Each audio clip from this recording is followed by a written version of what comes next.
Viggo here. I had some IRL stuff happening the last few days. Basically, since Friday night, we had a storm come in. It's officially deemed a microburst, and it pretty much destroyed a whole lot of buildings and toppled trees and stuff like that. And I was without power for like 3 days, so I wasn't able to stream. Really wasn't even able to live in my house because it was 110 degrees outside, which meant it was like at least 90 degrees in my house. I'm just now getting back to it where it seems a little bit of a normal day, so it's a little late. It's 10 o'clock, but I'm gonna play a little bit, and just to get my self restarted. Tomorrow I might have a regular stream. We'll see. But right now we're gonna be playing Disco. I don't know how long this game is. I heard it's surprisingly short, so we'll see.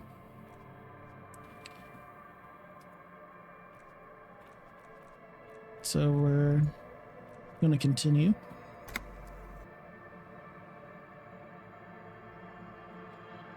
Silence.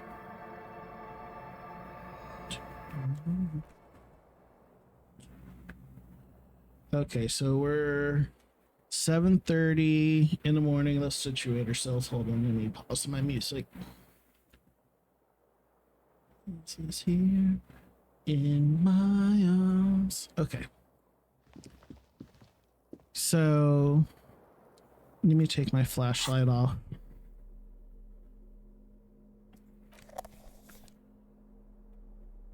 Put my trusty crowbar so I look like a real cop.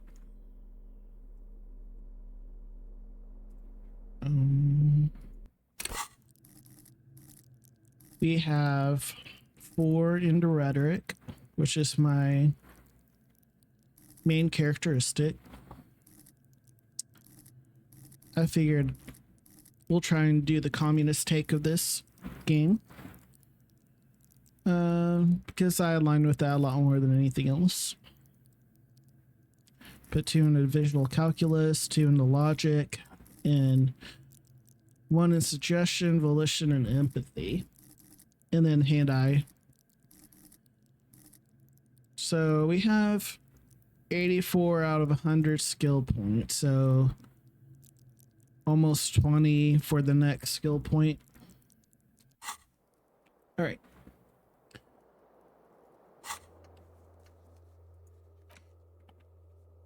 Choice. Ew, impossible now.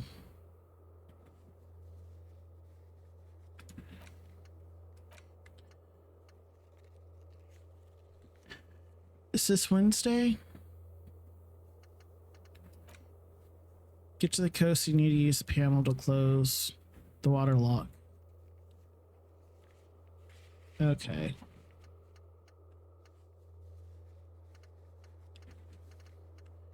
Run the number on the victim's armor. Okay.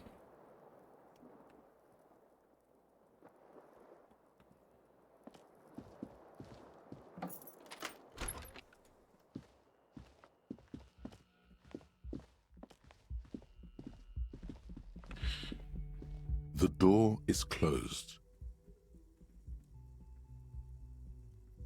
This door can only be opened with a key or from the inside.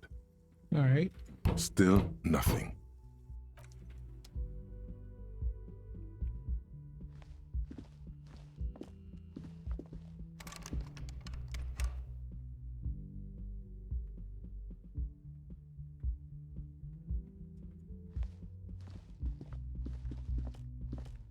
He must be already downstairs then.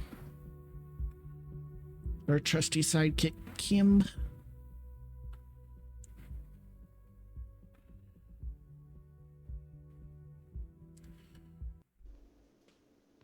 There he is. Oh, people to talk to.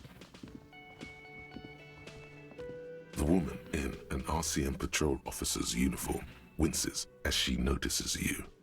I would really prefer not to talk to you right now. A patrol officer is the lowest rank in the RCM, below lieutenant and sergeant. I don't know. I mean, why would I want to talk to you?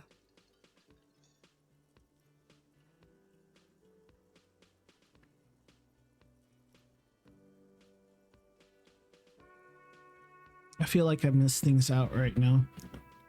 I should have talked to Kim first.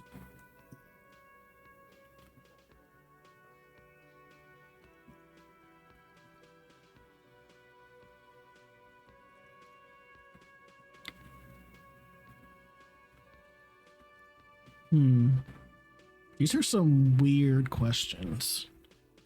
Not entirely sure why RCM's here anyway. No, you haven't wronged me. It's okay. Something changes in her. It's pity. Pity comes over her. Okay, fine. Let's talk. What did you want? What does one talk about with a fellow officer? What precinct? Am I from?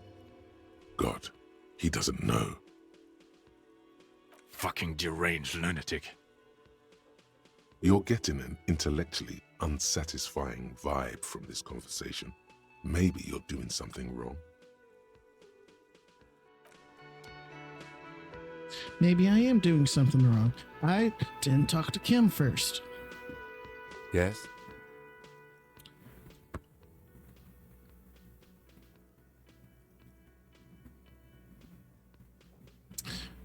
All right. Can I help you?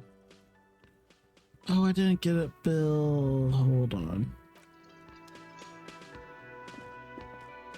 Oh, hello, dear. There you are again. Yes? What is it? I don't know what to say. Don't say anything, Judith. I'm just looking out for... You? No one. I'm just a man with sunglasses. And you are? A policewoman. I just want to do my job. That's all. All right.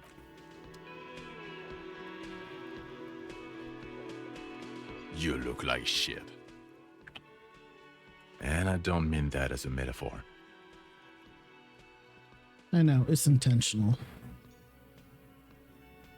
Like undercover? No, it's intentional that I was... Well, as far as disguises go, this is one of the best I've seen. I mean, I could swear you're an actual bum. Oh, come on, Jean. It looks like it's been a rough week on him. It's not just this week. What do you want? There's something about this guy that matches with a face in your head. A similar but different face. He might be wearing a disguise.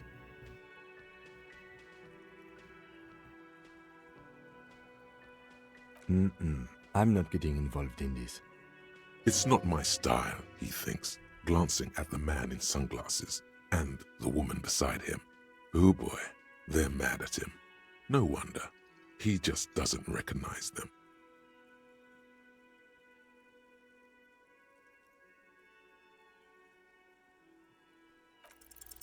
There's something that Damn it. binds you to him. Some kind of an outfit, maybe. A uniform.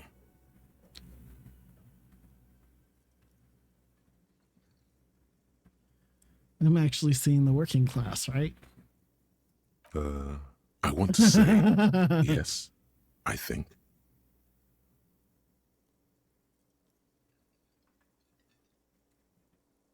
Fucking politics again. You know what I'm more interested in? Me solving the case of the hangman. You solving the case you're on. I'm passionate about that. So maybe get to it.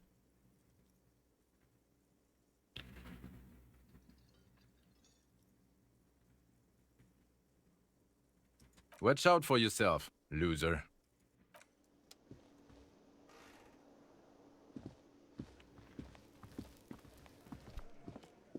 Hi, gendarme. Another rendezvous.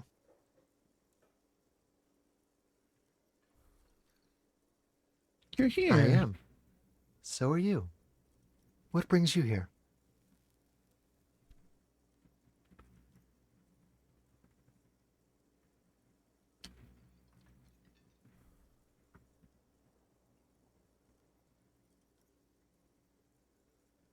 You did? And how did you like him? I didn't like him as much as I like you. Ah, shoot. Why not?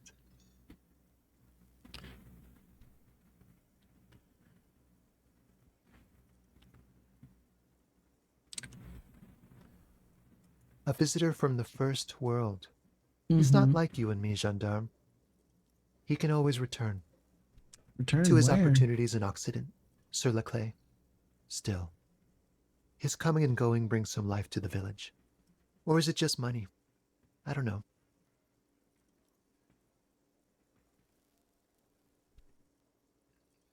Friends, I told you.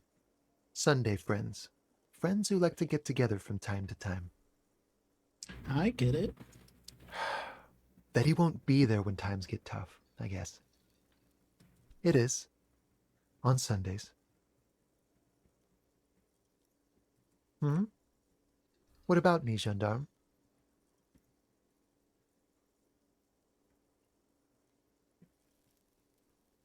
Admiring the atmosphere. What about you, officer?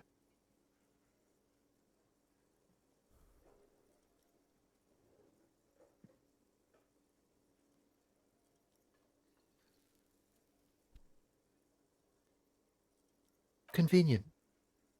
But what are you doing here? Talking to me?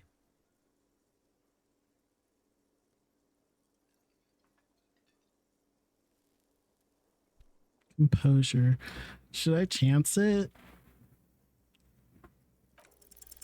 It's the sports. He's a sports guy, all about that physical prowess and athletic skill. Nothing else here.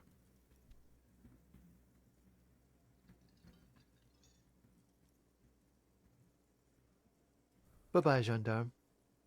Dang. Who's this guy?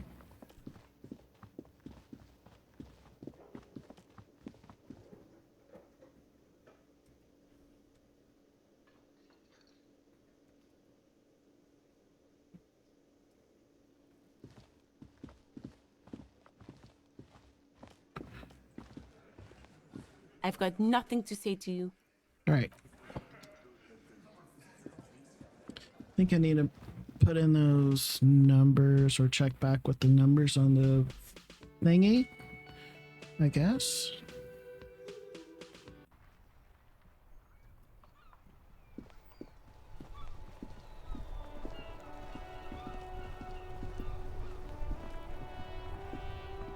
Inside, you see a set of steering levers, a radio microphone, a pull-out. This is Precinct 57. How may I assist you? Sorry, sir. I still haven't heard back from the database people. Try calling again later. Is there anything else I can do for you?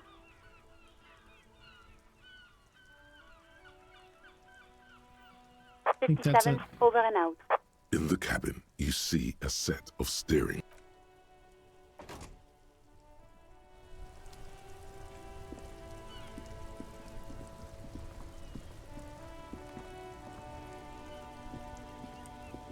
We're gonna go to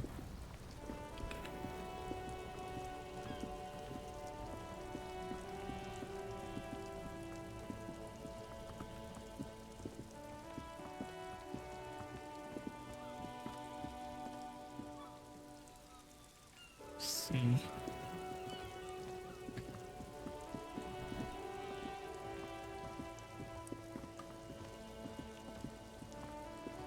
Is this where we go?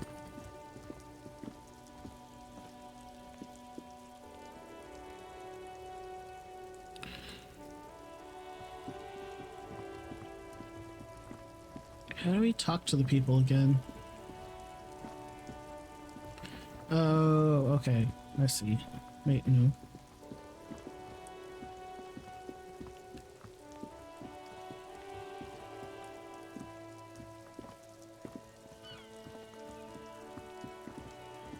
A rusting control panel with loose wires dangling out from the hole where you grab the handle and pull the lever up. As soon as the metal connects against the contact pins, you hear a loud clunk. Then the water lock starts moving.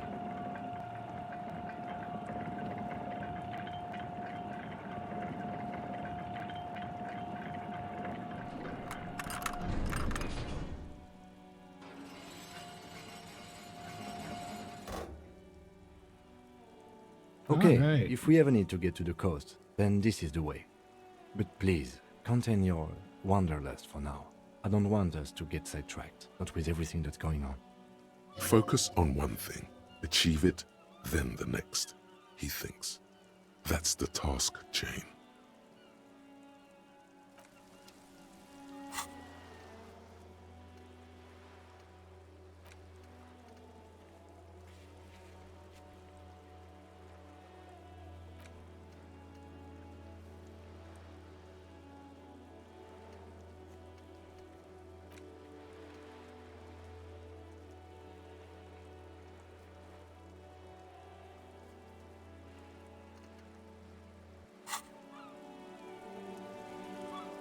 Yes?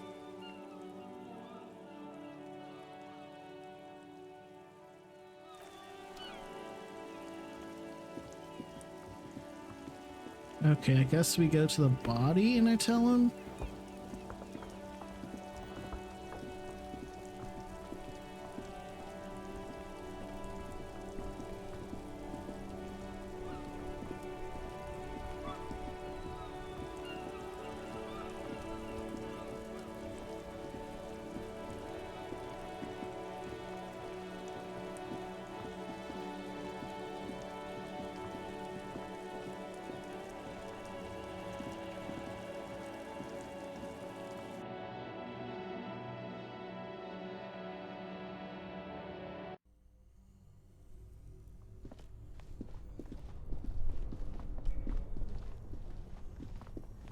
This orange machine is dead still.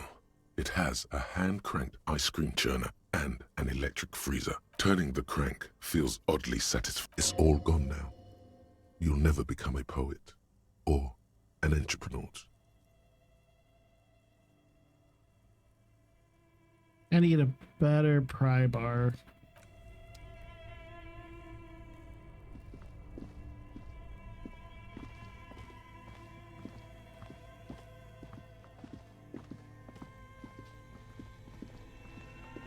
The bear's eyes are still glowing red. It's guarding over the freezing corpse hidden inside. If you think so, officer, I'm not going to object. I need a little help for carrying him to the holding pen of my kinema. I'll take it from there. Continue working here. The locals, the case, or attend to your own business. I will meet you downstairs in the Whirling in Rags tomorrow morning, 7:30 sharp. This means Lieutenant Kisuragi will leave the party until tomorrow morning.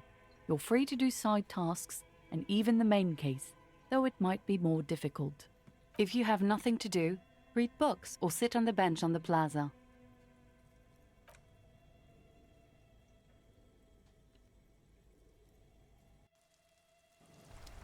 Well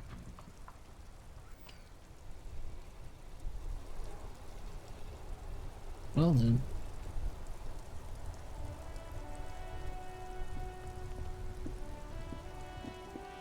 Stuck in the rain in a traffic jam, man. What's on your mind? What? But I told you she's my friend. Please don't make me give her up, detective. Get someone else. There's a ton of drivers here.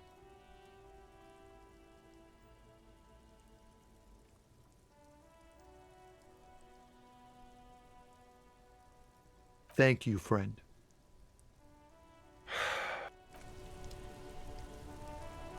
Okay, let's explore. Excuse me.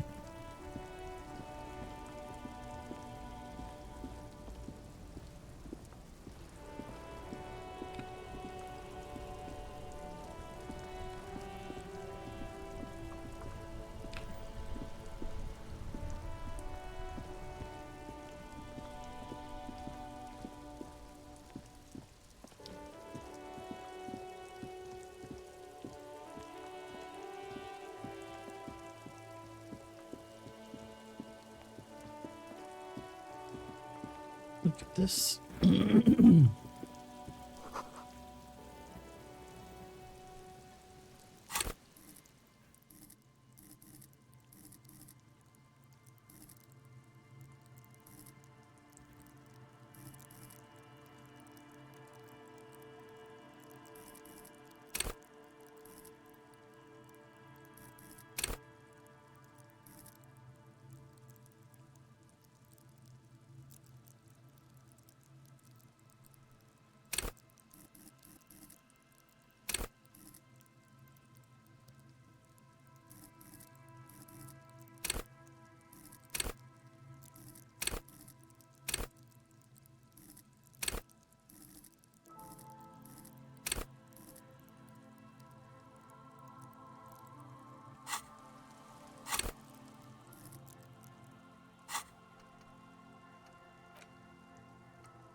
Oh, I did use a skill. Okay, I get it now.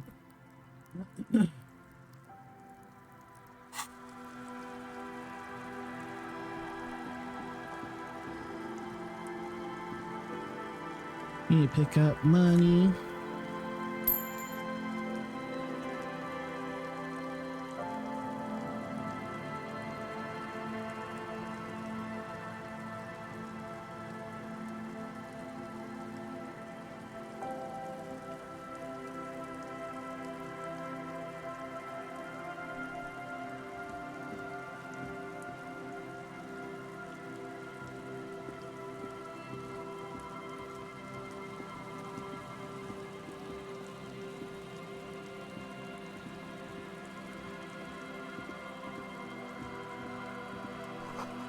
Breaker box to power the radio station above you. Maybe there's something inside.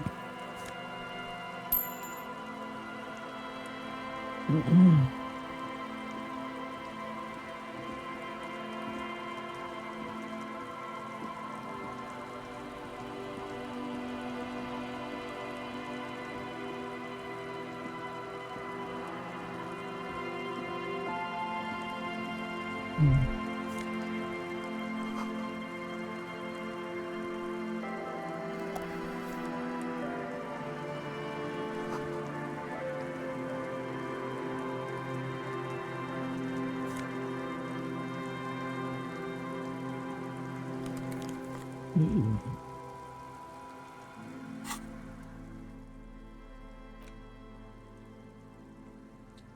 Empathy. -1 logic.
Glory to the ghosts of us.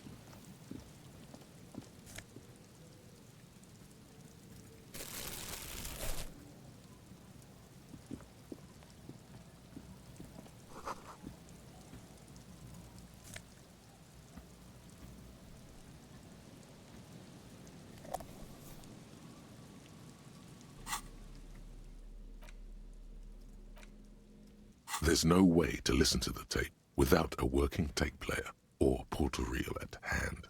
But even just holding the tape makes you feel a little sad. A pawn shop would have a tape player.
Quick travel, hooray.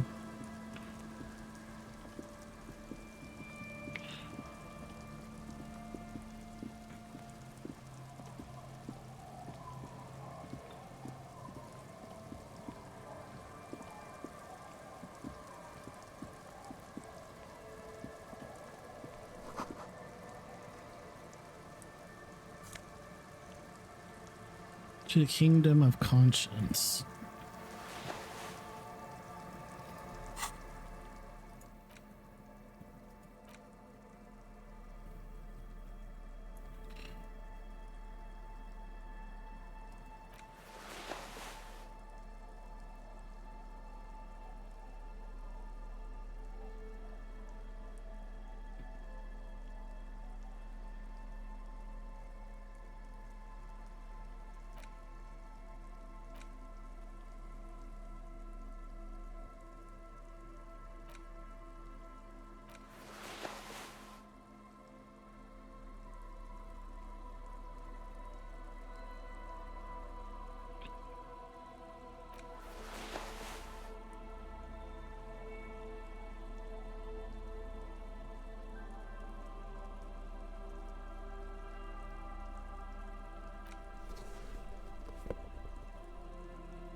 +2 drama.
These are some wonderfully regular pants.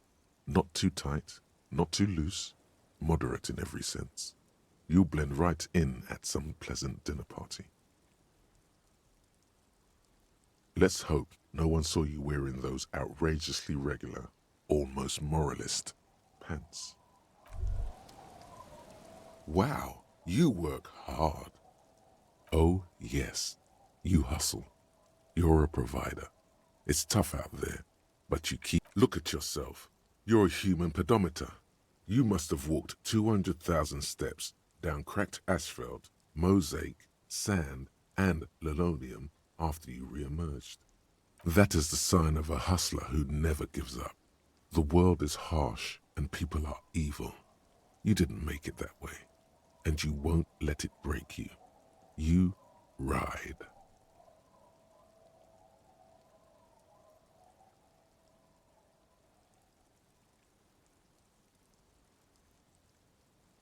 A little. You make money. You got gills, baby. Got those black papers with the faces of the innocents on them. You bring in the Franco-Negros and the Solas. It ain't easy, but you do it. Day in and day out. You didn't make the rules, but you won't lose. You're a cop, and a sprinter, and a money printer.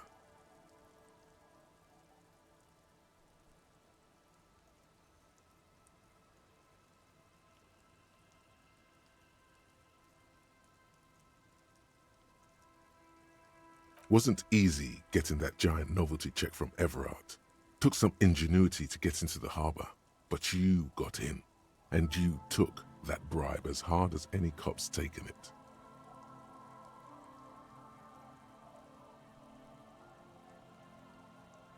Sure. And has it been easy? Is life easy? Have you not gone into cardiac arrest? Are you not about to have an anxiety attack or shoot yourself in the mouth? But you still hustle 24/7, ride or die. Now, ask yourself, are you rich? That's right. You work harder than anyone. You almost rode yourself to the grave and you're still practically a hobo.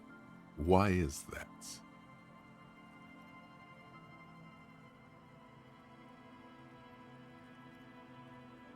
System's broken. Boo-hoo. The system is broken. The establishment is keeping me down. That's not the fuck yeah attitude you're used to. What is this? Why are you so poor?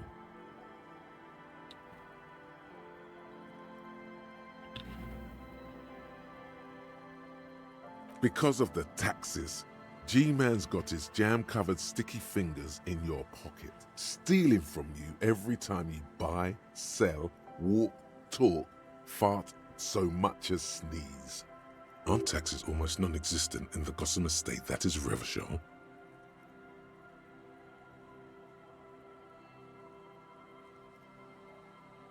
You and I both, but they got those indirect modes of taxation. Sales tax, excise duty, extraction tax. This tax that doesn't even have a name. Plus, there's the stuff people in other countries pay for that makes them ask for more money from you here. The Gossamer state's a myth. In total, the coalition government is taking 98% of all your money.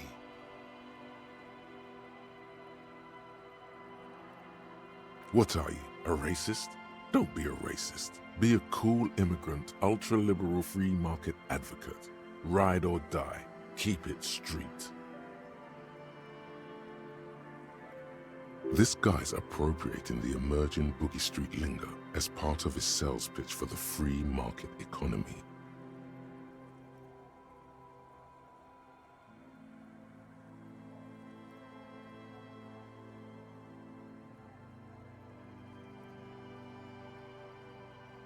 Yeah, ain't it cool, Ryder? Ain't it street?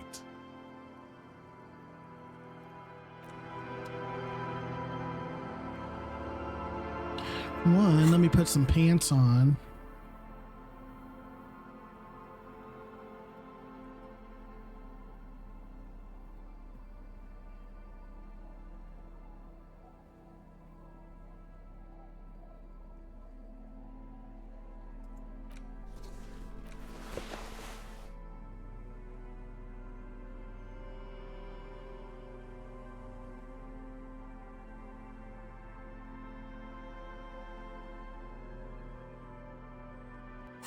Perfect.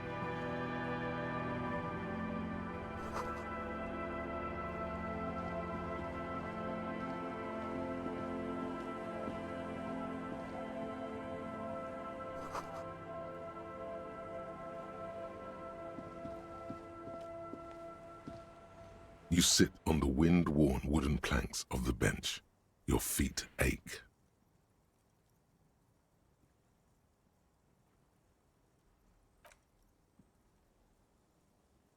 The twiddling barely keeps your hands warm against the frigid wind blowing from the coast. After a while, you've had enough.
The scruffy-haired little boy kicks a stone.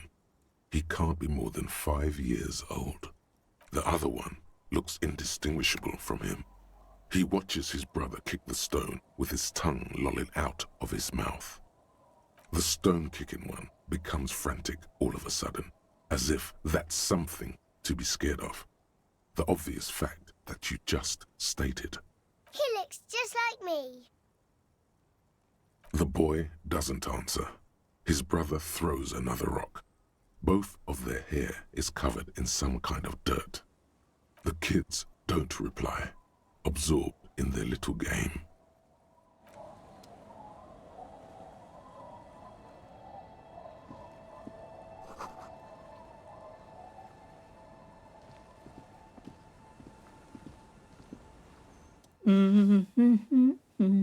You're not sure about the melody, but it might be South Samaran, possibly Sigayan, also known as the apricot suzunti. Welcome to the fishing village. Please lean in closer. I have cataracts. Oh, welcome, police officer. We don't cause any trouble around here. And we don't want any trouble either.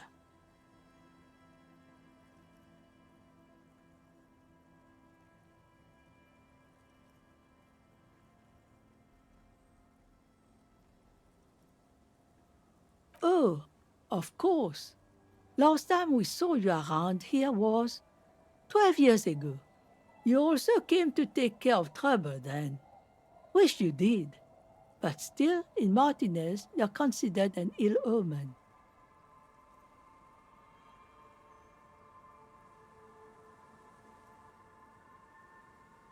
Oh, the usual. Dark tidings. Black hound. That's you, all right. A black hound licking your own heels. No, not you personally. I meant the RCM. Some of the men got into a fight. One of them killed another, locked himself in that woodshed over there. He was brooding, needed some help opening the door. You got it open for him and took him to think about what he'd done in a more secluded place, somewhere more quiet. She says it as if he was on some kind of spiritual retreat.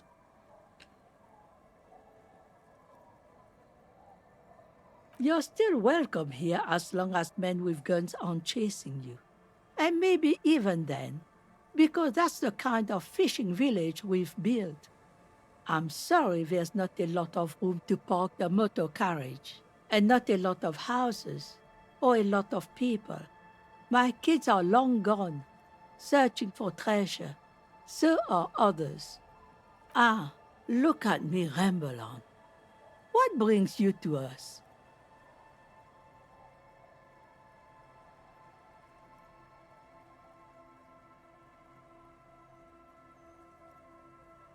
Stay? Most people here are trying to leave. That said, if lodgings is what you're looking for, I've got a free room in the shack. A free room? I won't charge you for it. Take it as a gesture of goodwill from the village to the RCM.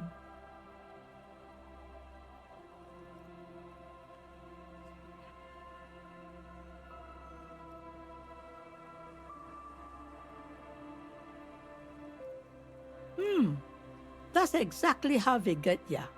That's why we built our own cinder block houses on the seaside. So we don't have to give money to those crooks.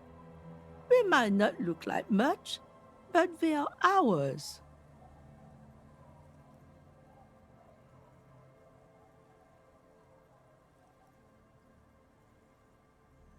My kids grew up and left like they do. The house is long empty now. I live in the small side attachment. It's easier and cheaper to keep warm.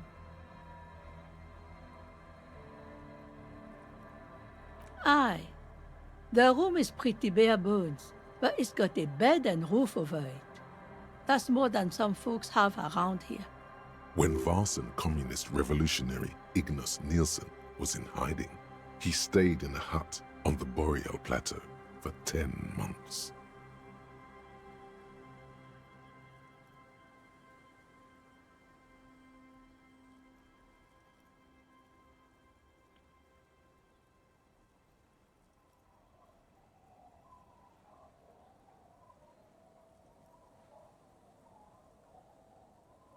You best not be plotting another revolution under my roof.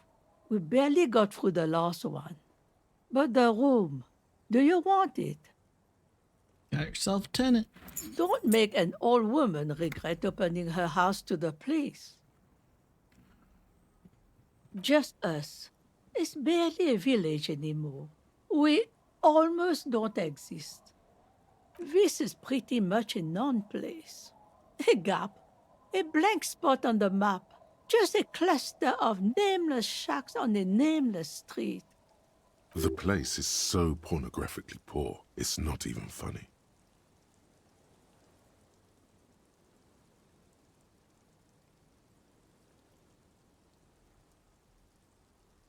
Well, there's Lillian and her kids. A few new folks live in the house to the east, but they're away right now. And then there's the drunks. Not a pretty sight, but there's little we can do about it. Home is home, even for them. Sooner or later, you'll see for yourself. Don't have to look long to find these guys.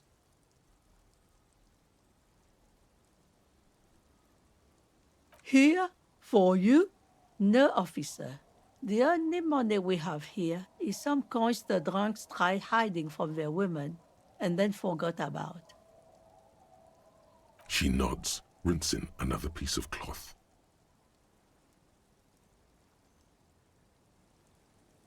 Not much. There's the abandoned church, the DeLorean Church of Humanity.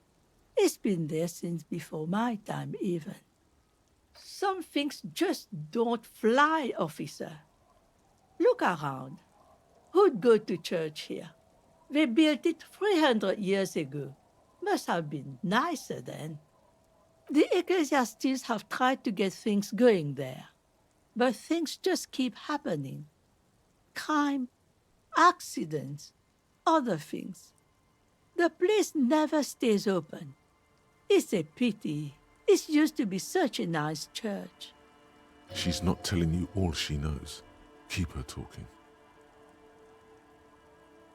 Before you get to the church, there's some ruins, an apartment complex, or some kind of electrical plant. Run-down bunch of houses, empty.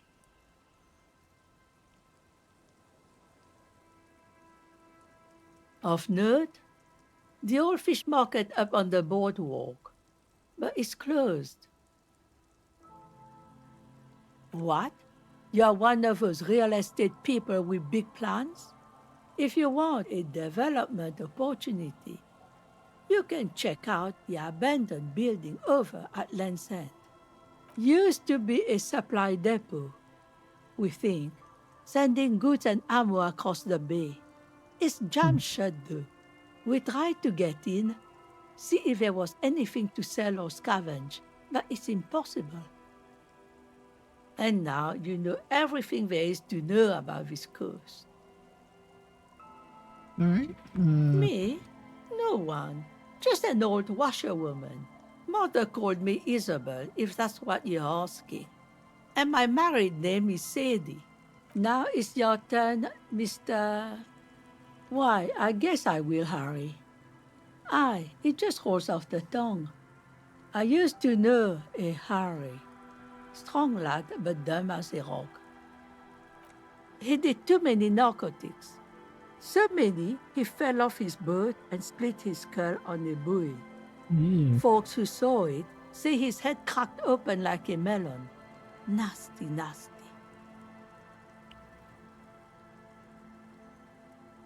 Eh? What's this about? Come now, I can't read all this scribble. Tell me what it says. Everard wants to turn part of the village into a little youth center. Huh. I might be half blind, but it looks like part of the village is gonna be a street. The best part. The part we need to get out of our houses. Have you asked Lillian about this? I won't even consider signing till I know she's on board. She's right over there, the dark-haired woman, leaning over the railing. Yes, you do that. Can't let fat Mr. Clare down now, can you? She is not impressed by a cop running errands for a local bigwig. Not at all.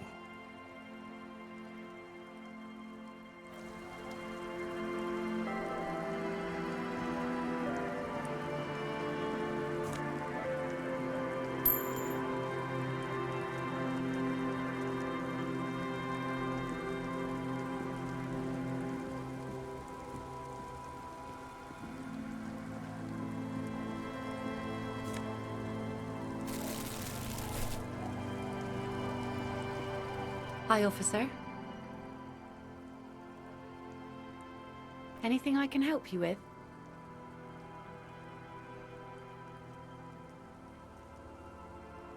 A fishing village on the seashore. This place doesn't really have a name. It's sometimes called Elysium. The sign on the street leading here is illegible. Has been since they built this place. The name is Lillian. People call me Netpicker. I think I have time for questions, and that was actually the second one. Indeed, you're always confused as to your whereabouts. Ask her about the cool sword. Helps to break the ice.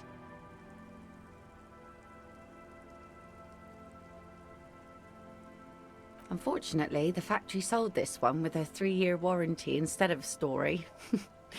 It's to intimidate folks, mostly. It's a regular mass-produced sword, like a shovel or an axe. Nothing fancy, just for intimidation. So why do you need From time to intimidation? time, people need a lesson in respect. That's just the way it is. Back in the day, I caught the eyes of many men. And believe me, men need a lesson in manners from time to time.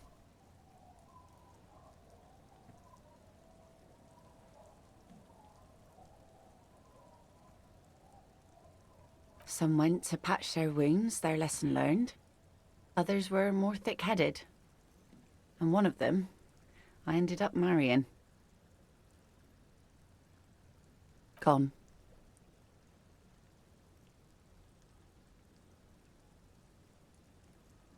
To the waves. The sea took him. It was a long time ago.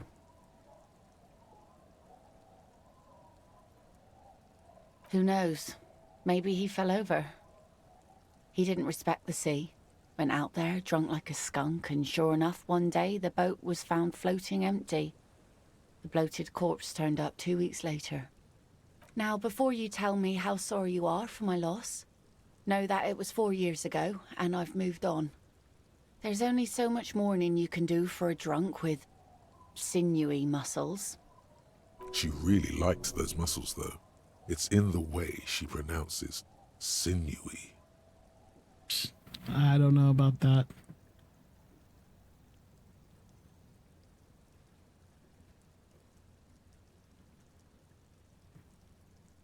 Us working folk don't have the luxury to be bedsick with melancholy.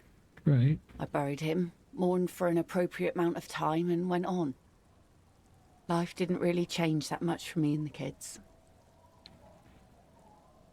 This is neither a touchy nor a very interesting topic for her. She looks like she's ready to go on a date with another, better, drunk. Ask her. Both of you could need some action.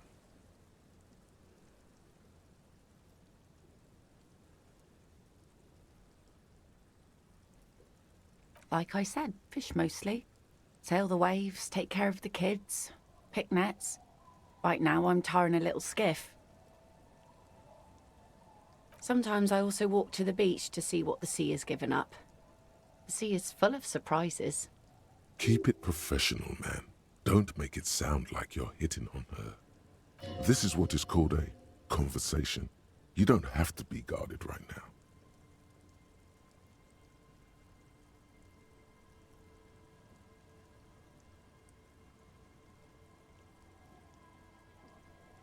Wood, pieces of glass. Every once in a while we see dead bodies. Human, animal, fish, other odd sea creatures. A mine washed ashore once. Oh, wow. Bottles, drugs also. lost cargo in general. Most of the time it's just wood and glass. All right. Major choice moment. You only get to ask one thing. It would be weird to say them all. Choose wisely.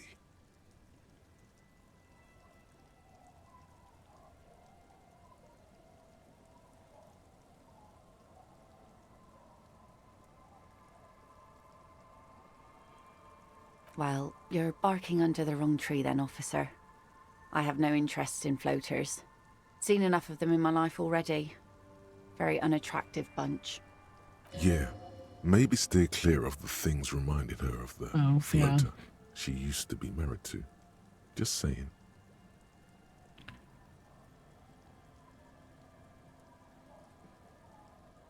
Sure is. The sun, I call her, coated with a fresh layer of tar just yesterday. It'll take some time for it to dry, assuming the sunny days continue. Aye. Sunny days. You got a problem with that?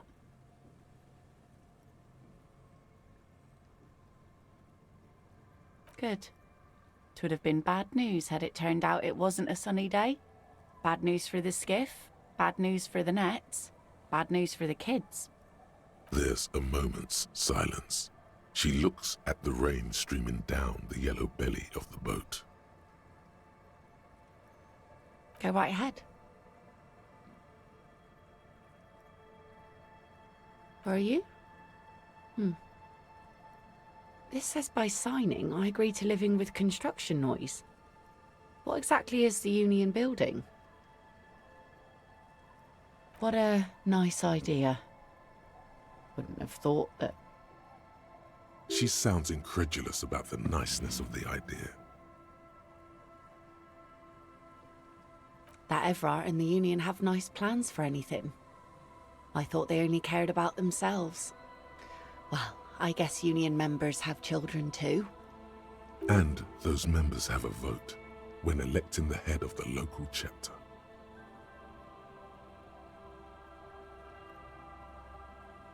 He has a pen and everything. Here you go. You're welcome.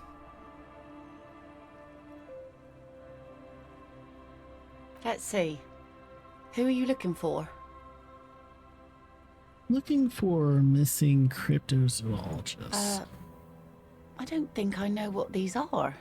Care to elaborate? People who look for animals, mainstream scientists deny exist. Mainstream is a problem. People look for matching animals. Like snowmen. Haven't heard about those. Two odd guys have been wandering around here, nose in sand, talking nonsense about snowmen and the like. Where'd they Don't go? really know. Further down the peninsula, I guess. I mean, that's where they were heading. Who else are you looking for besides snowmen? I'm not looking for anyone else. Well, how can I assist you then, officer? No. Seen you.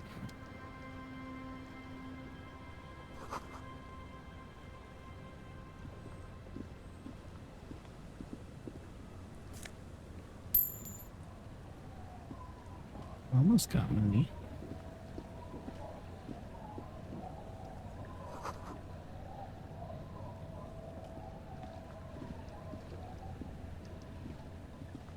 Oh, wait.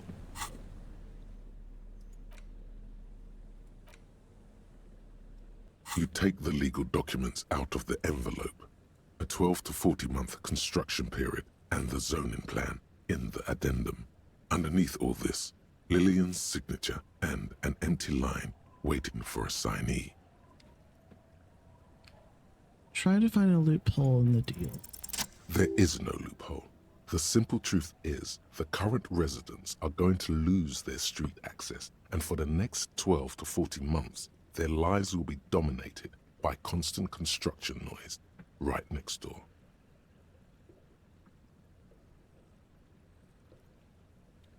What are the ramifications? Once the construction starts, it will probably take a few months, a year maybe, for even the most stubborn occupants to get tired of living like this. After that, they'll sell their property for cheap and move out. Well, you could trick Everard. Get someone random to sign the document.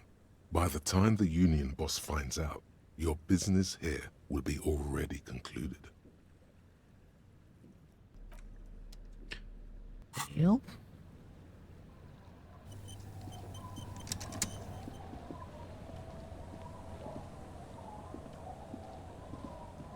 Already got one signature.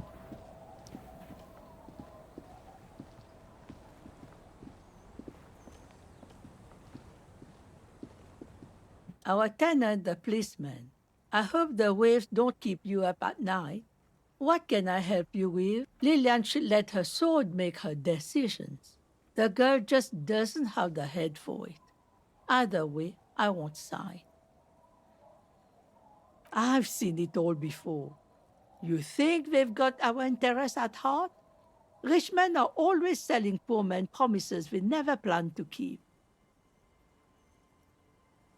Then the poor get pushed out of their homes and the rich get a little richer. That's the way it goes. So no, I don't trust the fat man, and neither should you. In her mind, the Union is right-wing because Everard is fat. It's that simple, and there's no change in it. All right. So this is my little shack. The door has seen better days. The layer of paint has... The key turns with a satisfying click. You can...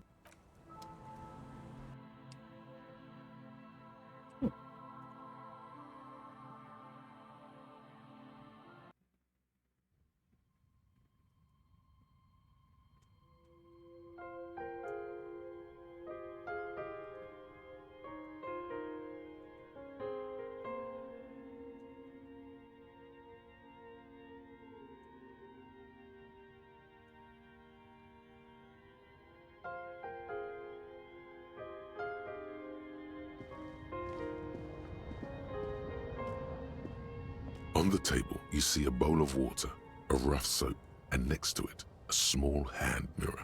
A straight razor soaks inside the wash basin. The water reflects back a vague image of your face. Nose bulbous and red, hair unkempt, wrinkles lining the eyes and forehead.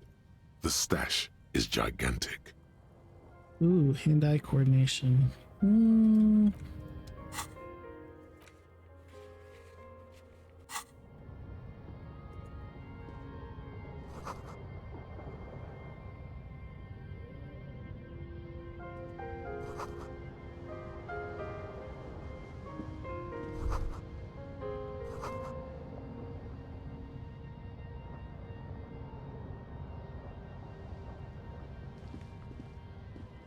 An old mirror hangs on the wall.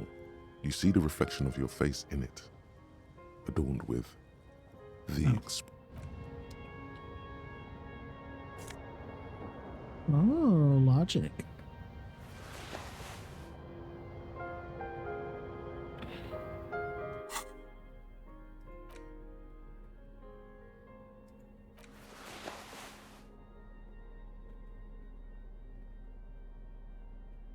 All right.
All right.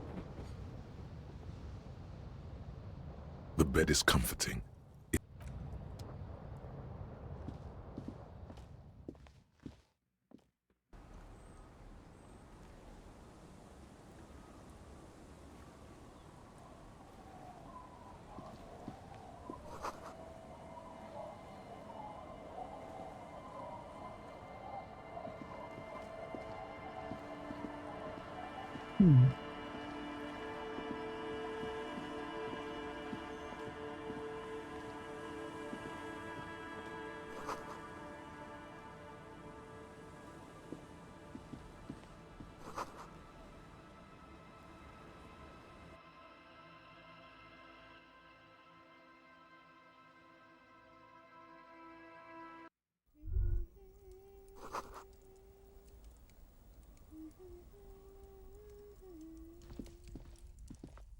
Hello, mister. She clutches a small stuffed animal. Occasionally, she twirls it around.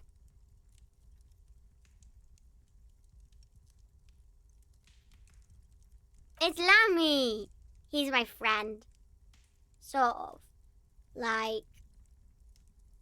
Lambie is a stuffed lamb that, admittedly, has seen better days.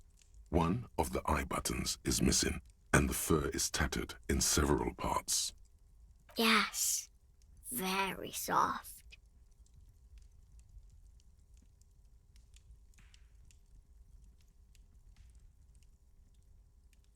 Isn't he soft?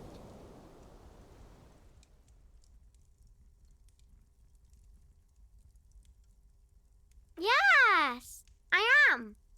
Little Lily. You know my mom? That's nice. My mom is great.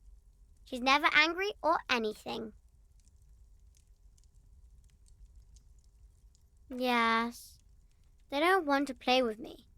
They're older and play outside. They look the same.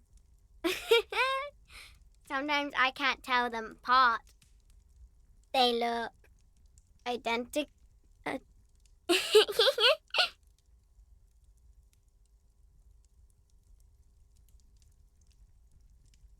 It's a grouse. You might be able to get on Gart's good side if you replace the broken scooter you almost certainly broke.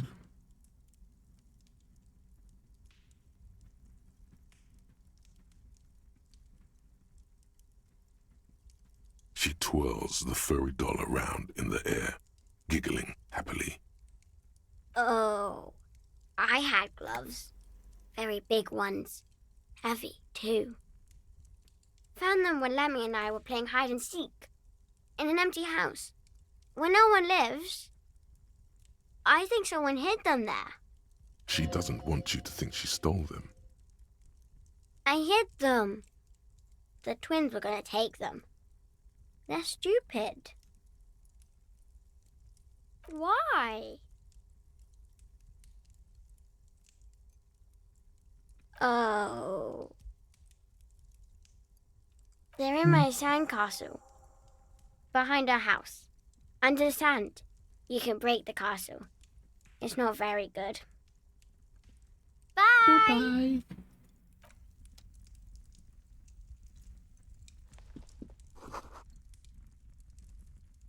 All right.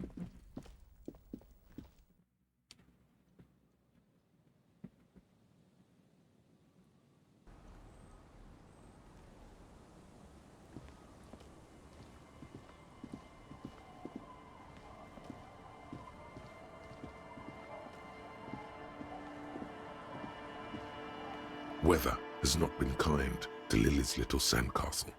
The once mighty towers are quickly eroding away. You can see something shining back to you from what must have been a vast underground catacomb network. Let me put on investigation gloves.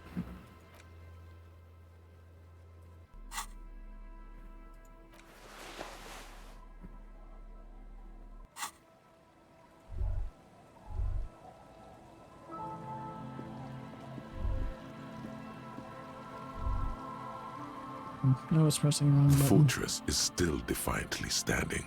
There's an inviting gleam coming from the depths of the deepest cellars.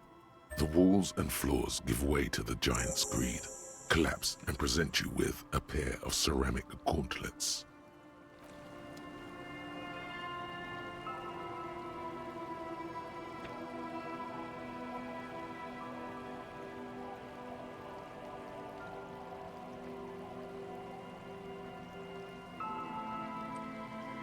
All right. Regular gloves back on.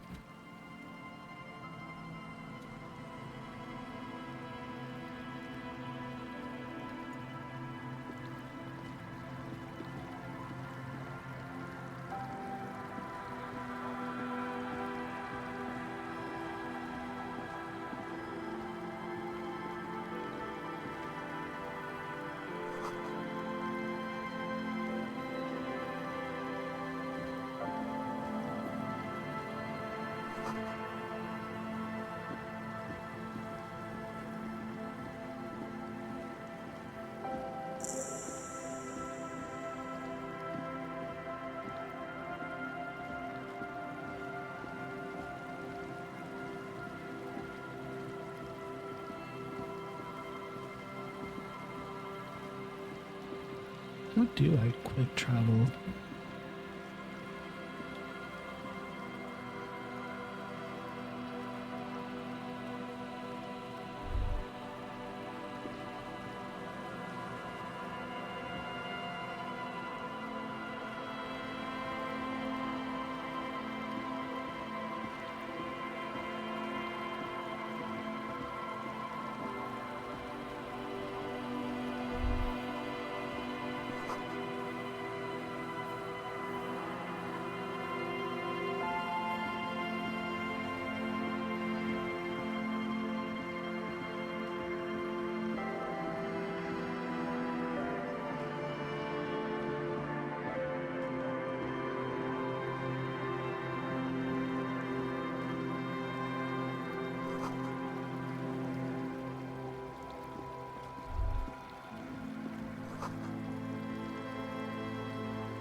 A shaggy-looking girl in her late teens or early 20s kneels on the ice with an electronic contraption in her hand.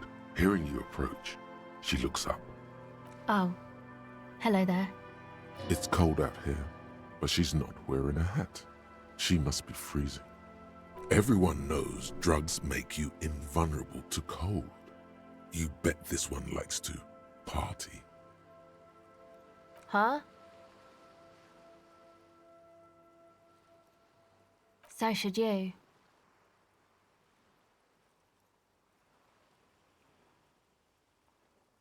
I don't know, some kind of a store?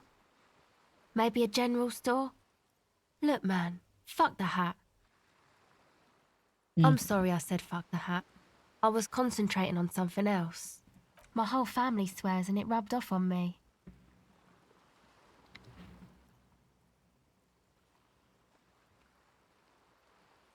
This is a portable recording device. It's for field recording. Low quality, but still.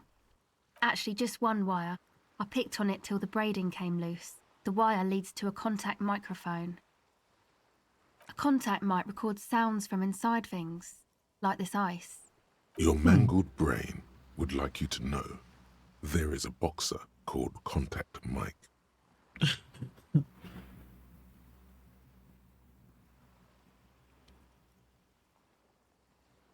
No idea.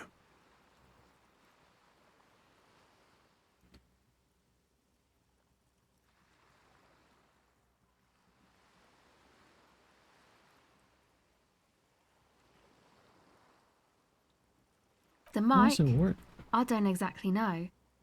Somehow it doesn't pick up vibrations from the air. The book said it only picks up structure-borne sound, if you like technobabble.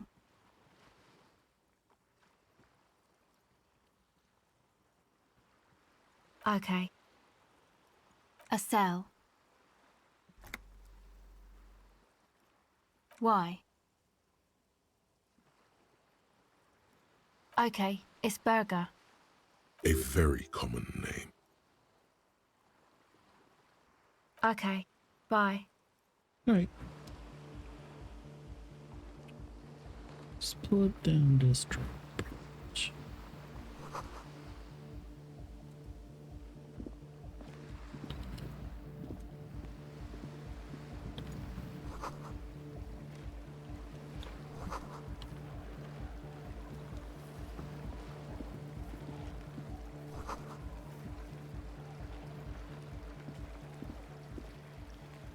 A pane of eternite has been planted into the snow. 2 poles are holding it up. Looks like a makeshift bridge currently drawn up. When junior researcher Olari Tal invented eternite in the unprestigious Vartner Polytechnic Institute some 30-odd years ago, he thought it would last forever. Hence the name, eternite. The only lasting thing about it turned out to be its carcinogenic effect. The pane falls into the icy snow with a soft thunk.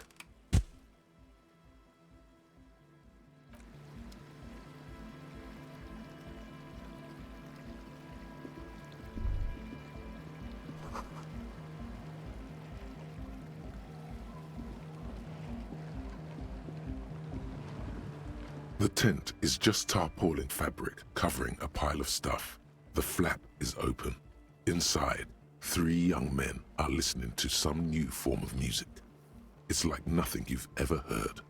One of them looks at you. Come on, get in and close the flap behind you. The warm stuff's getting out. Alright, why not? Why not?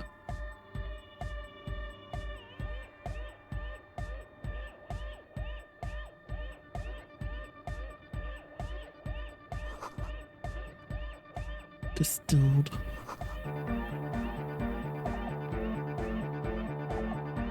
Go and speak to Andre. I'm just annoyed.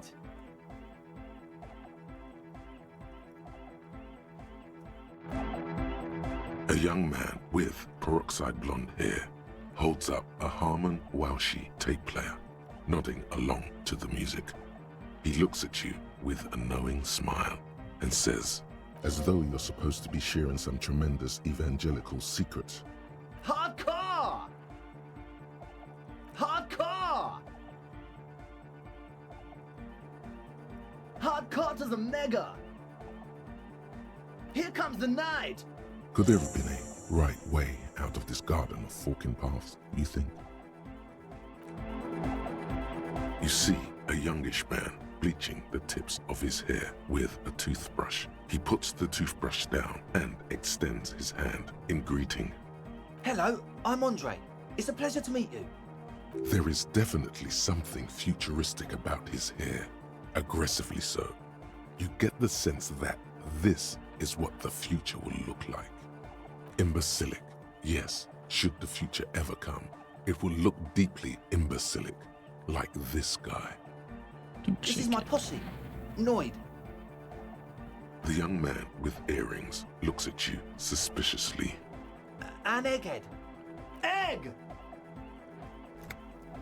Together with a Settle Burger, who's out there right now, doing some seriously progressive sonic experimentation, we like to think of ourselves as music venue organisers. We have many in the pipeline, officer. That means they haven't set up a single one yet. You see, we've been all over Jamrock North, prospecting for real estate to establish a new venue in. Also for talent. Yeah, thank you, Egghead. And while there is no shortage of raw, unfettered talent spinning tapes in Jamrock, we've had rotten luck with the real estate part. Place is a shithole. I apologise for my friend Noid's potty mouth.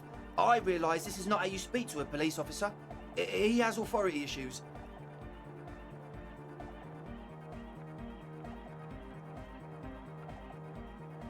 Yeah, it's a matter of occupied ecclesiastical property. I bet you've noticed the derelict hive of Narcomania on the coast. An attempt to pander to your perceived conservative sensibilities. No person his age would ever use a word like narcomania with a straight face.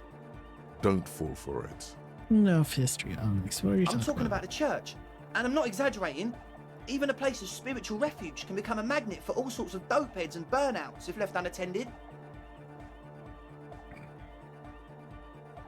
Dopeheads! Burnouts! Well, I'm sad to say, that's exactly what happened. Sad because we were just about to put Martinez on the map with one of the maddest dance clubs in Jamrock. Nah, strike that. In Revachol. Strike that! The world! And sadder yet, because the dopeheads and burnouts holed up in there were the worst kind.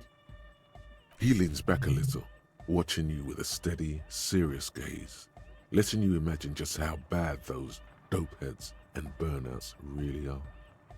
Good. This calls for an opinion. You're an expert in those. They're spooky.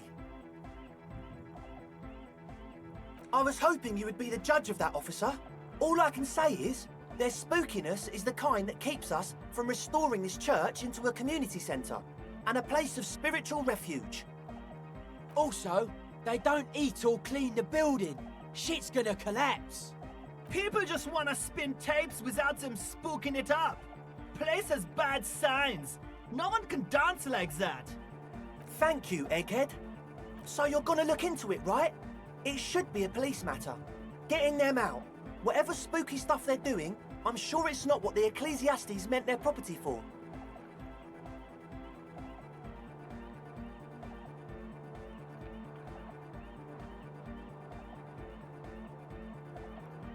All right, man.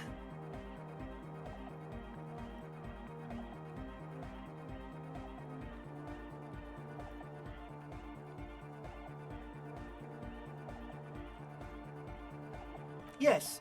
What? Yeah. Good to have, bitch to carry. When I first scouted the place, I did some reconnaissance. I'm not sure the church even has running water. Oh. It's the one they sell at the fuel station. It's like he's lying to you, my liege. But he's slippery enough that there's nothing for you to grab hold of. Right. He nods enthusiastically, no doubt a little relieved. Godly. A number of things don't add up. Let's take a look. How about gather around, kids? The young speed freak puts down a busted capacitor and looks at you. The one with the large head seems very enthusiastic about whatever you have planned. Their would-be leader is less amused.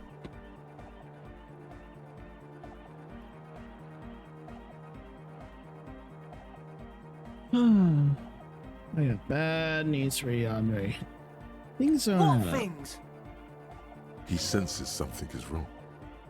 This isn't the makings of a club, it's a tent full of laboratory equipment. I have no idea how you arrived at that conclusion, but it's wrong. Look, we even have speakers.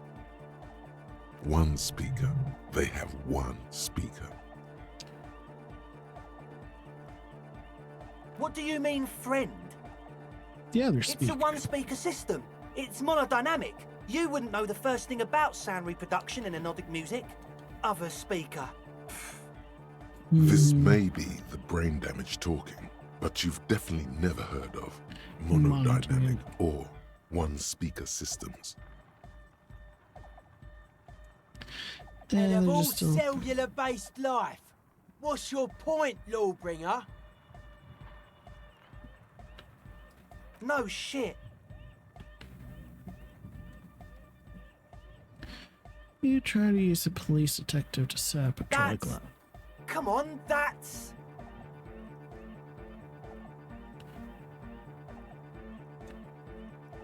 Punishable against the law. I meant to say, not true. So what are we What gonna do you do? mean, do? There's resignation in his voice. He's almost ready to drop the act. It wouldn't take a lot of pushing. Why am I getting this guy though? The optimal way to go about this would be indifference. It begins by you telling him you don't care about any of this.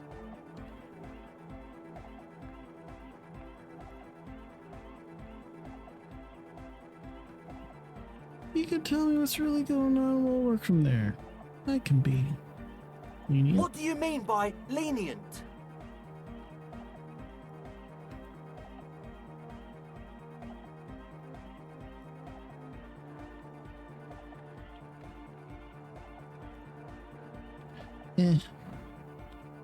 Not calling Okay, back up. man, okay. Things are just so hard for an entrepreneur in this city right now. It's not like we lied when we said we want to turn a church into the wickedest club in East Revershoal. Because we do! We totally do! We just need to turn it into a speed lab before. To get our foot in the door.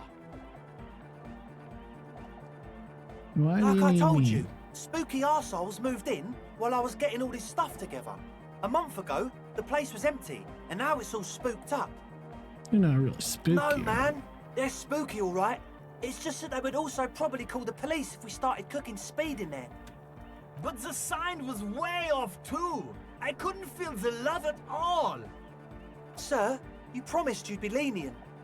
This is it. Judgment time.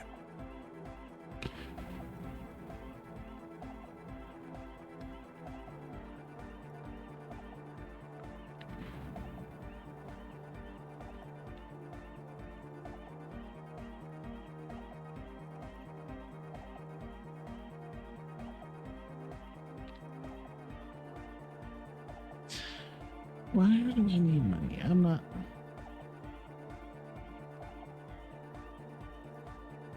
I don't want to evict them. Well.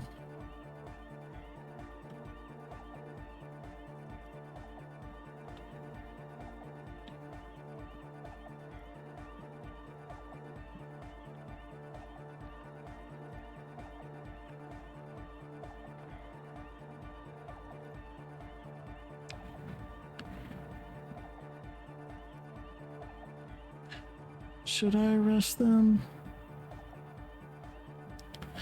I don't have...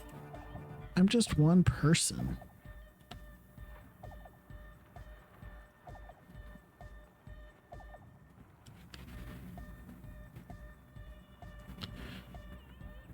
No speed lab. Yeah! I knew it. It's impossible now.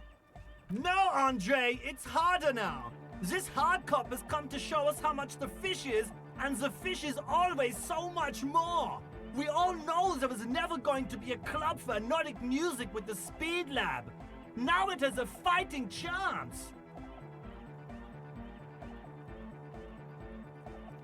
So there was never There gonna... needs to be a club for Nordic music in there. Needs to. Everyone hates each other. Everybody hates it here. It's all just drugs and we're slaves and I can't. We are running out of time. We need a win, Andre. I promise this will be a win. We won't cook speed in there. We'll do it clean. We'll do it true. We'll do it sober and real and beautiful. This will be a victory for the light. Okay, we'll try to do it without the drugs. We'll do a straight club up in there, spinning the maddest reels and nothing but. I swear to God. Okay, Egg? From here on, it'll be straight all the way.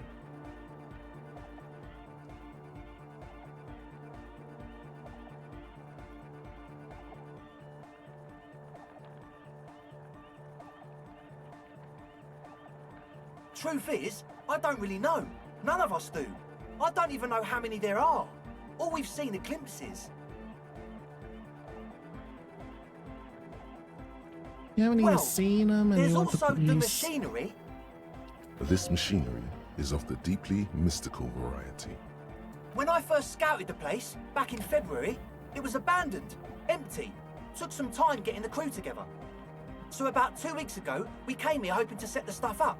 Suddenly, there are all these strange machines lying around in there.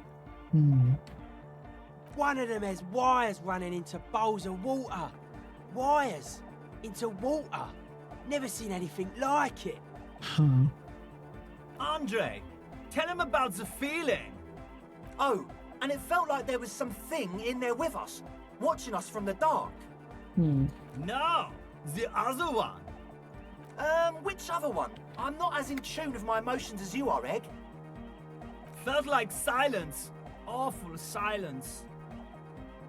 Not We haven't exactly. actually We've just seen seen someone who someone. we think is a woman go in and out of the church. A couple of times.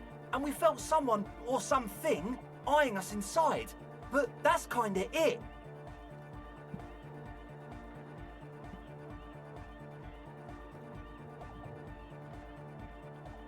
You should talk to Noid about that.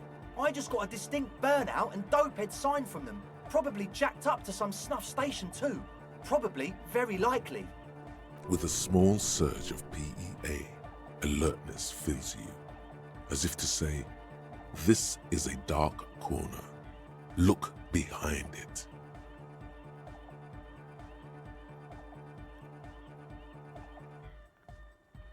Jacked up to It some means like snuff one of those station. rich boy private radio stations where you can listen to people getting killed on, then jerk off to it. Sick shit. Not that we would know anything about that. Noid just likes to relay stuff. He appears sincere enough, sire. You could, of course, be wrong. We're getting derailed here. In short, you can tell to Noid about the machines. He'll tell you more. Like, you aren't alone, you know? It wasn't quite human, if you know what I mean. Not human, as in a ghost? Do you know what he means? It was this dark shape climbing upside down along the ceiling, like some kind of crab man. Crap, man. Yeah, you know, the way it was climbing up and around the ceiling, like a crab. It was stalking a cell, exhibiting ambush behaviour. Odd. Crabs are usually marine creatures, and not known for climbing walls. Ambush behavior. Crab man. Yeah, totally. I mean, I didn't personally see it. Estelle was alone that time, but I believe her. If she comes out running and says there's a crab in there, there's a crab in there. You should ask her about it, but be nice. Don't tell her you don't believe in the crab. There probably is no crab man. Don't let them draw you in with this nonsense. Alright. Sure. What?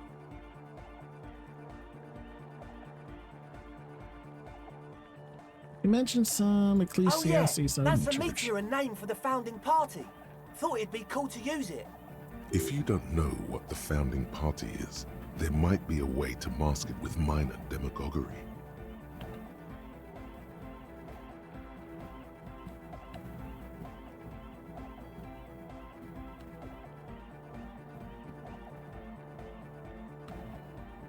I don't even Come know to what the think of fuck. it, I've never really looked them up, you know? I can't give you a precise definition, but they're a very powerful religious organization. And they have roots in ancient mass society. And they're the custodians of the Pericarnassian Church. Plus, they anoint the innocents. They, like, made the innocentic system, no?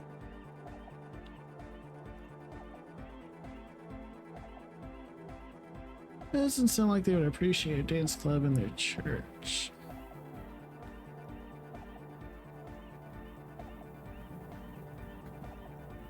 You're totally wrong about that. The Pericarnassian Church is about love. And Nordic music is about love. I got love for my Pericarnassian posse. Love is the relay out of death. We dance. Love is hardcore. Unity. Unity. Make some noise for my Insulindian posse. You feel it. The anodes and the cathodes coursing through you. Your big toe starts tapping along to the base, as if testing the waters.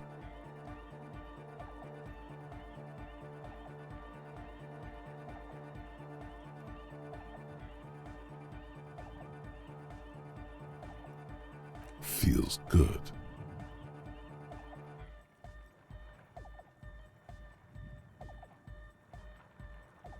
Yeah! Yakokata! The place to be!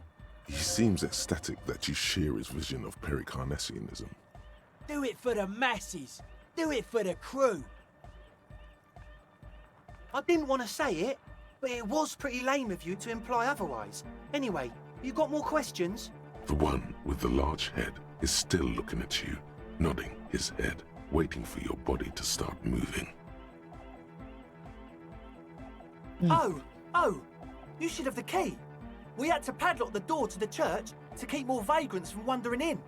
Noid, give the officer the key. All right.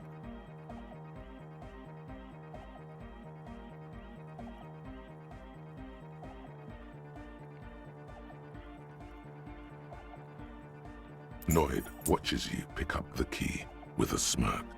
As always, we'll be right here, waiting patiently for the news. Yeah!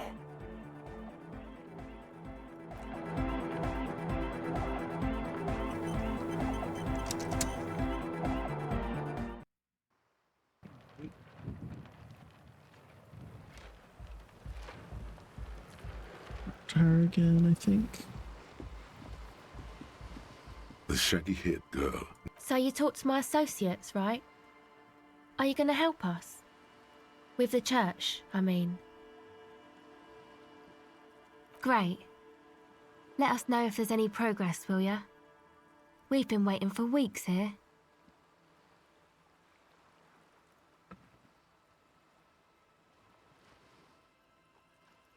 Oh, that.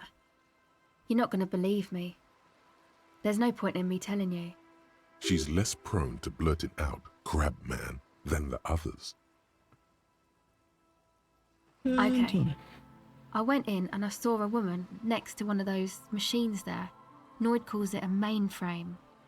She was dressed like someone who's been raised by their grandmother, you know, strange old clothes.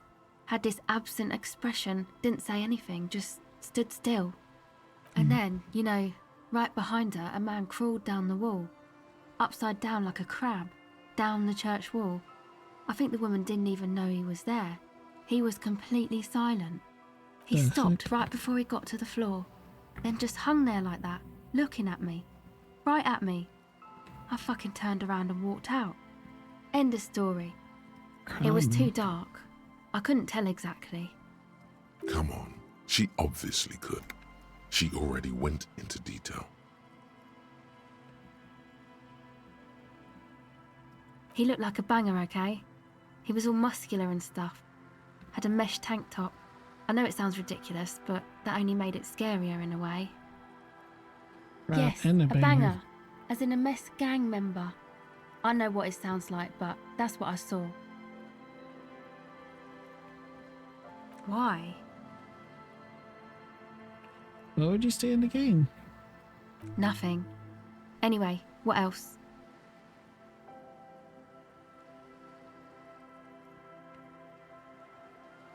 That's it for right now.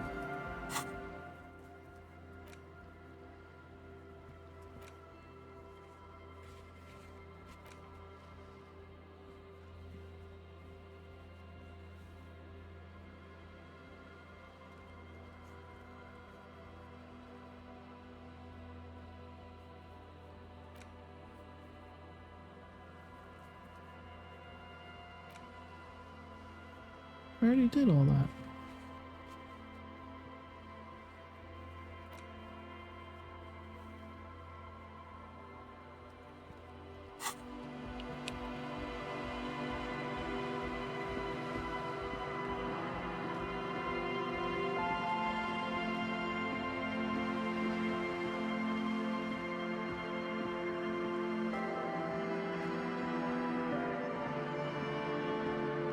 Okay, I'm going way too far.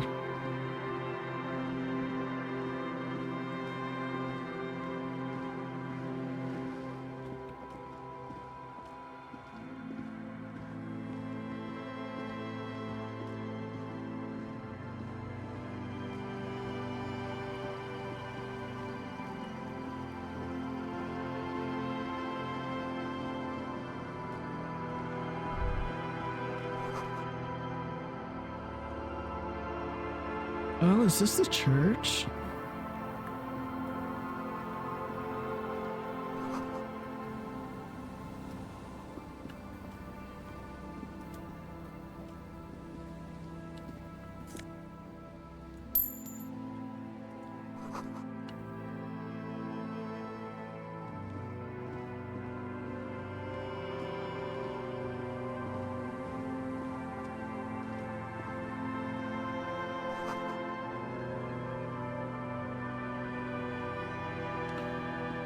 Heavy wooden doors, more than twice your height, stand shut in front of you. The rectangular sea-worn ornamentation appears in stark contrast to the padlock, carelessly drilled into the wood. The carving on the door is block-like and angular, like the church itself. Two large beams shoot downwards, sinking into the wood before they reach the threshold. The doors remain unchanged, closed with a padlock. This cheap-looking padlock is sturdily built. It shackles together. You see a yellow circle with two X's and a big curve below them that looks like a mouth. There is something blindingly modern about this symbol. Its modernness puts to shame everything you've seen before. It's the contrast between the cheery, chemical yellow and the rigor mortis. As if the cheery guy didn't know he was dead, or the dead guy didn't care that he was. Either way, you get the sense the forces of this cheap-looking padlock is sturdily built. It shackles together a hasp and a staple screwed into the wooden. The lock turns easily. You hear a click as the shackle pops open. A great whoosh of air rushes into the dark innards of the church, as though rushing to fill a great vacuum in the heart of the city. Oh no, this is gonna be bad.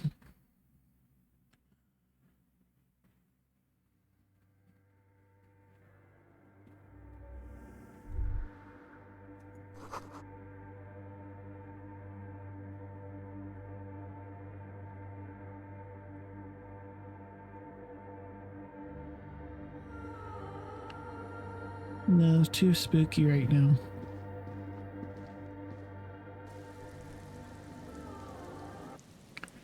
Let's figure out more stuff in the town.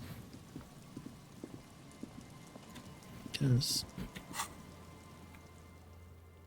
I am here at the church.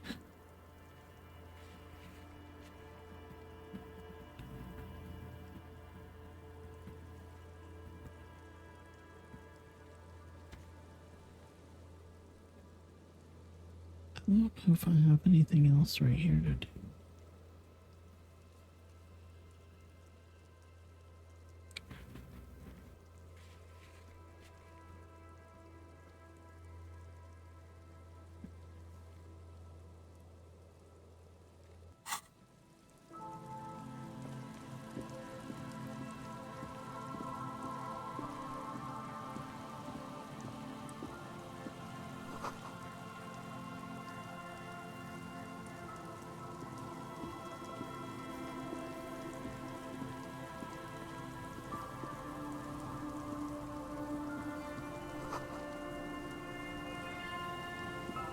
A metal payphone under a yellow plastic dome.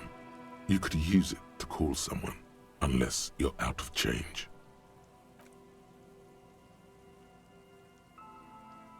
You hear the tone. The machine is inoperable. I'm not putting in a random number.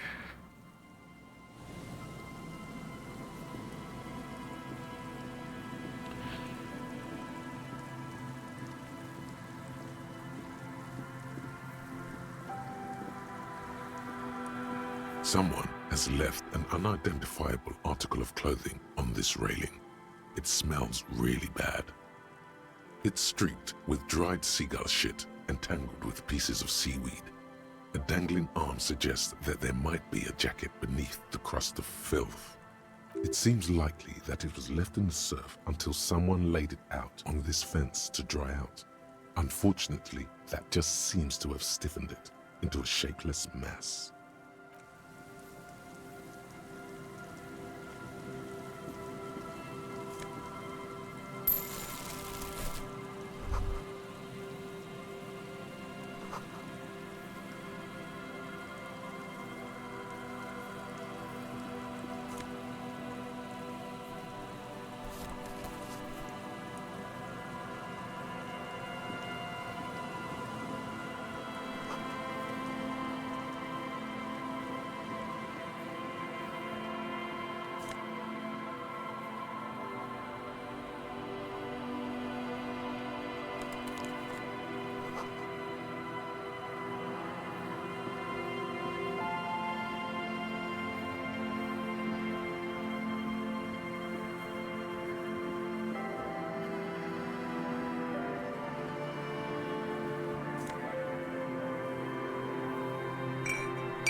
You see a once bright mural towering above you. The signage has peeled off over the years, but you can still make out Feld Electrical R&D. And Mikhail noticed the windows, especially with how there are no windows on the south side. This was to deal with. You, officer! Come to investigate the historic subtext of West Martinez? I was just telling my son about this building. Not many people appreciate the historic significance here. Very rich in hypertext.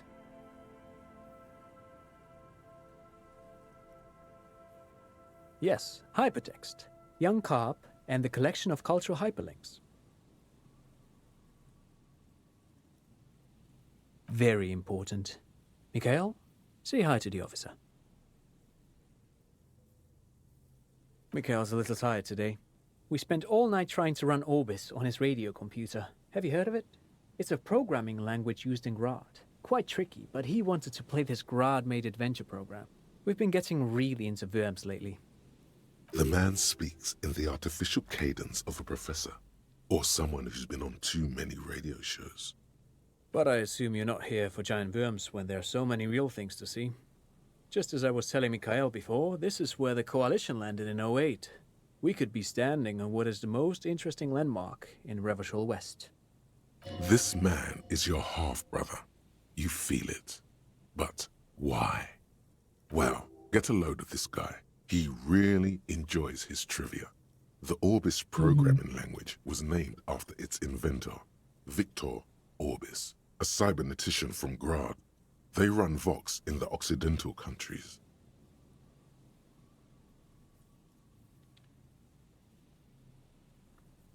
Aha! But it's not just any empty old building. What not a lot of people know is, this used to be the R&D department of Feld Electrical. And Feld, which now sells ink cartridges mostly, was once a top dog in the turn-of-the-century cybernetics boom. That's not surprising. Only a vestigial ink cartridge and ferrotape manufacturer remains. They started out as a midway electronics outfit in Königstein 2 centuries ago. After an aggressive move to Revachol, Feld became a global player in the emerging personal electronics market of the pre-revolutionary era. Still, Tricentennial was beating them in business machines. But Feld had an ace up their sleeve, or should I say they were developing an ace up their sleeve. I'm mixing my metaphors here. It was here in Martinez, possibly in this very building, that they developed prototypes for a tape computer. Tape computer. An elegant folding mechanism of rollers and ferrotape ribbons, portable enough to be a take-it-home solution. Revolutionizing business machines, possibly even bring them to the average consumer, which is a feat of engineering even today's giants, Rehm, ICN and ZAM, haven't achieved yet. Indeed. What? The revolution! Unfortunately, their moonshot project never made it to the market. Feld's move to Revachol backfired. The revolutionary government liquefied their assets and expropriated those very advanced prototypes, possibly from this very building, or one of the adjacent ruins. All of this was built by Feld, even the boardwalk. Wild Pines built Martinez proper as a resort for their middle management. Feld built this side of town for R&D.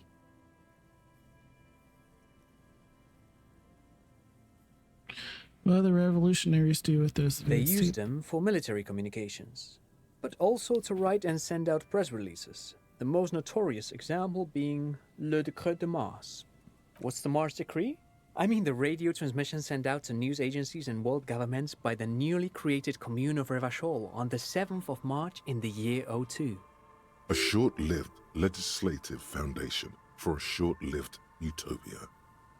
It's a beautiful piece of text, actually. A singer-songwriter I know, Charette, called it a love poem to Revachol on her political concept album, Bombe Baiser d'Insolente. You should read it. Every local library in Revachol stocks a copy of the decree. I tried to get Mikhail to memorize it. Tried to. Someone was much too interested in worms to be paying any attention.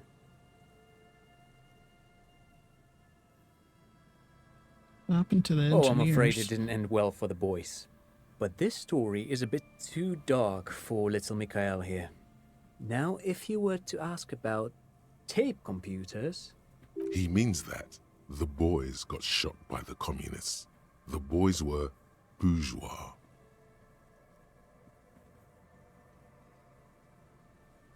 Tape computers.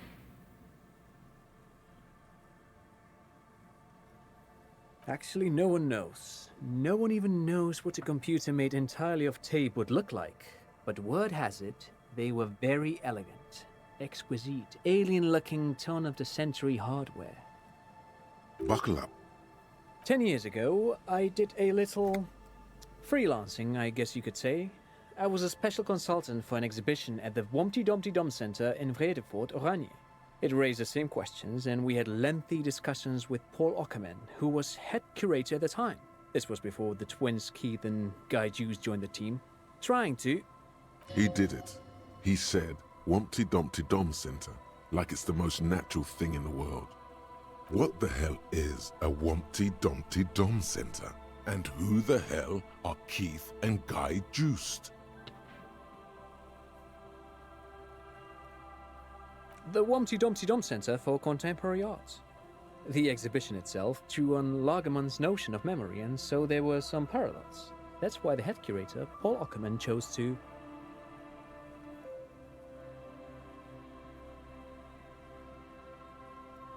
In fact, I'm not. The Wumpty Dumpty Dum Center is a place you can visit if you're ever in Vredefort and are ever in the market for an exhibition space / contemporary art research center. But perhaps I should return to the tape computers. As I was saying, the device itself was very elegant, fragile even. One could write directly on the tape using a special chemical solution. The machine would then analyze the handwriting, perform operations, and project output onto a white screen. It was a beautiful, delicate thing. Made of black film and folding tape structures. Very, very cool. Though I understand the socio-economic causes of the revolution, it pains me to imagine the revolutionaries setting fire to this precious device. But so they did. The felt playback experiment vanished into the fires of '07. Yes, the official name of the prototype. Some sources report it as the felt playback experience, but those are incorrect. Who knows? Maybe it was an accident, or maybe they didn't want the technology to end up in the wrong hands. Either way, they're all gone now. All 3 versions of the prototype. Nothing but debris and ashes remain inside that building. But of course, what else? No, thanks to you for having me and little Mikhail here to pick your brain. A very interesting conversation indeed. Pick your brain? If anything, this was rather one-sided. He did the talking. Whatever.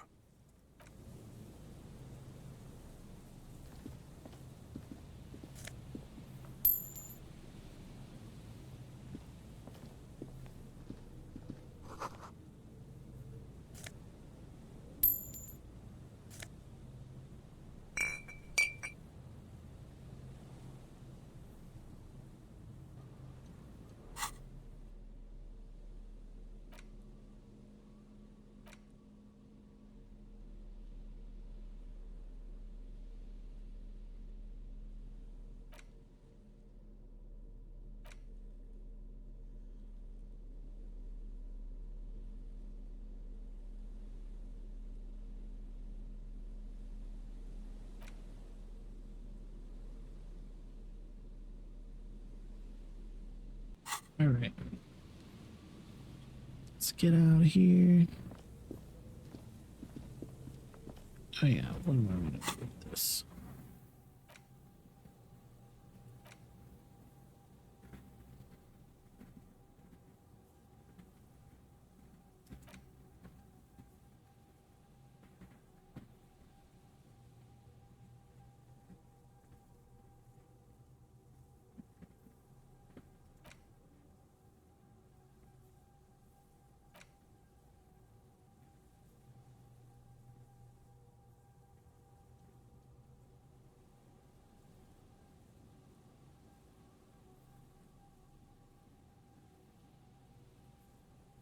Humpty Dumpty Dum Cedar.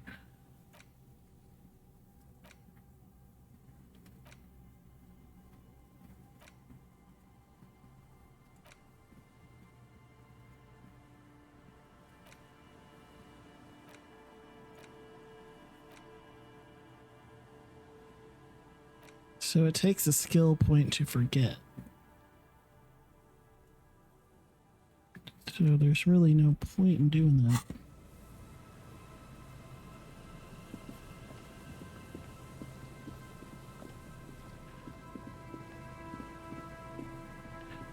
I kept forgetting that I can run.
People.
I feel like I missed some things.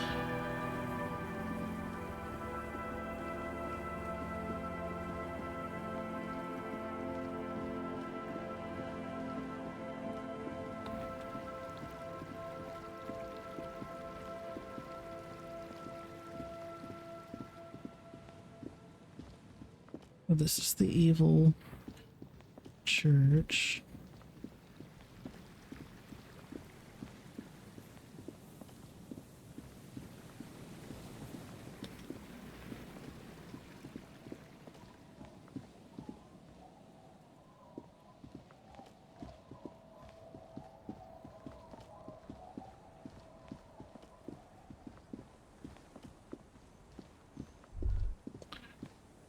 A drop in temperature, an easy flow of air, an empty street. Before you, a thoroughfare unjammed with lorries. No more drivers smoking on hitch steps. Just silence. Chemically sweetened. Across the road, a forgotten bus stop. Corrosion has opened a hole in its roof. An elm tree watches over the building. Its branches are dripping with rain and snow. The road is smooth and motley. Craters filled with a black asphalt. The asphalt, first laid, is grey already. A row of tenements are under construction in the distance.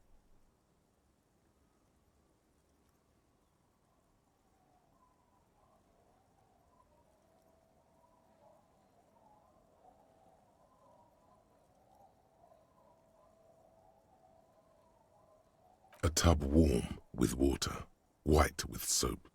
A man bathes while radio waves transmit the lottery numbers. 4, 18, 21, 4, 1.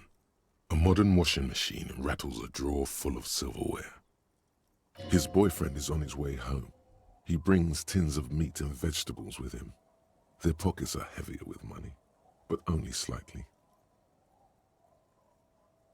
Number 312D. Young girls used to come here, huddled up, hoping for more warmth than their thin coats give them. The bus took them to school. It has not run for 8 years. There were not enough girls to sustain its cost. Craters pocked the surface. Children played in them until heavy trucks full of black pitch rolled in. The landowners have filled the craters with money. It is a vital artery of the flow of trade. The wind moves the aerosol. A detective stands behind the boom barrier. A breeze moves a curl of his hair.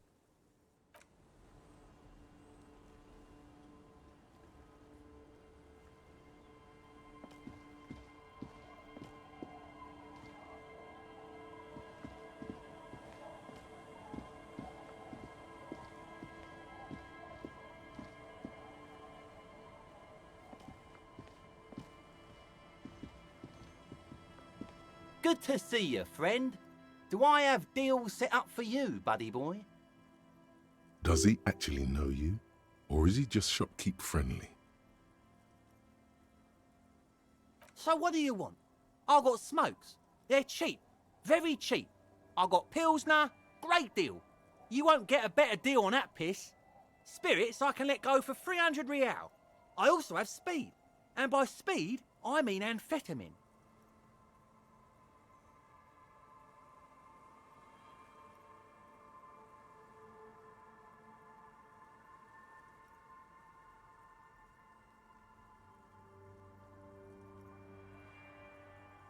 Yeah. See, friend, it's real valuable. Worth every real, if you catch my drift. Got it from a bit of a business venture. You know, it's funny, actually.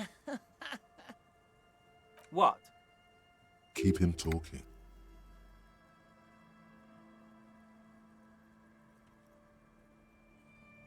This guy. Conversation might bring a discount, no?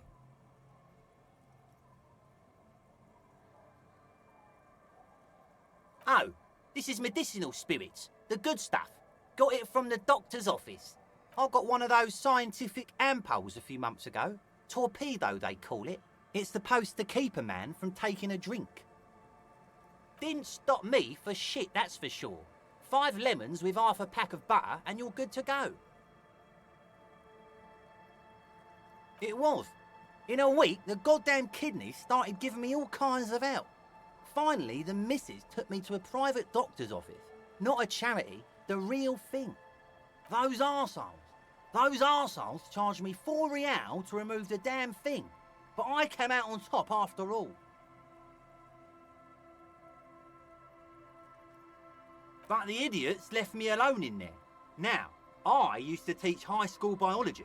I know what doctors use to preserve dead fingers. Swipe 3 cans of this blue medicinal stuff from the back room. Threw the snakes out and voila! What's left is this beautiful blue stuff. 98.7% almost pure alcohol. Snakes or intestinal worms? 2 I already sold to these fine gentlemen here. But this last one is yours for 3 real, if you want it.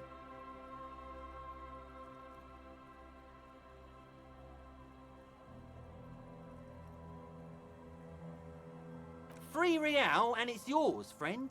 The deal of a lifetime. That's a much more reasonable price right there. Makes sense now.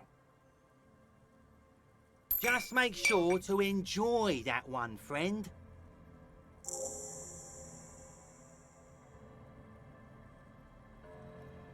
Oh, the system's been good to old Rosemary here, and I'm milking her like a bitch goat in the backyard. You see, friend, man makes his own luck, and I made mine real good. Got my hands on 3 bottles of liquor exquise, sold 2 to the fellows around here, and immediately invested the profit. Bought cigarettes, bought beer, even bought a bit of speed. And look at me now, I've got everyone on my hook. The hook? Where is it? I can't see it.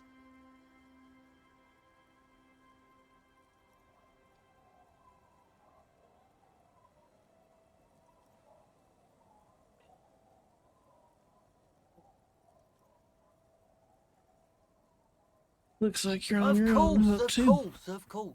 It is what it is, you know. What it's always been. People, buddy boy. It's the people. Hi, by amphetamine I mean speed.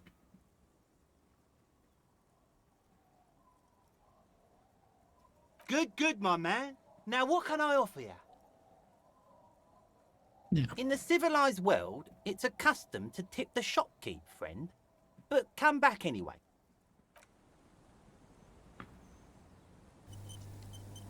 The legend! He's back!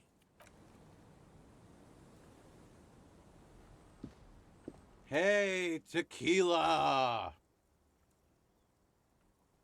Good to see you. How's business? How's the whole reality situation treating you? Shake its So what's hand. happening?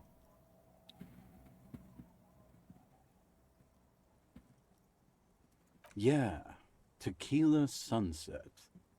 How are the, high-concept, reality-based adventures proceeding? He says it like it's obviously your name. Like you call someone Billy Brunel or leader of the 4th Street Gang. Good. These people know your true name. Looks like it has preceded you, Mr. Sunset. More on that later.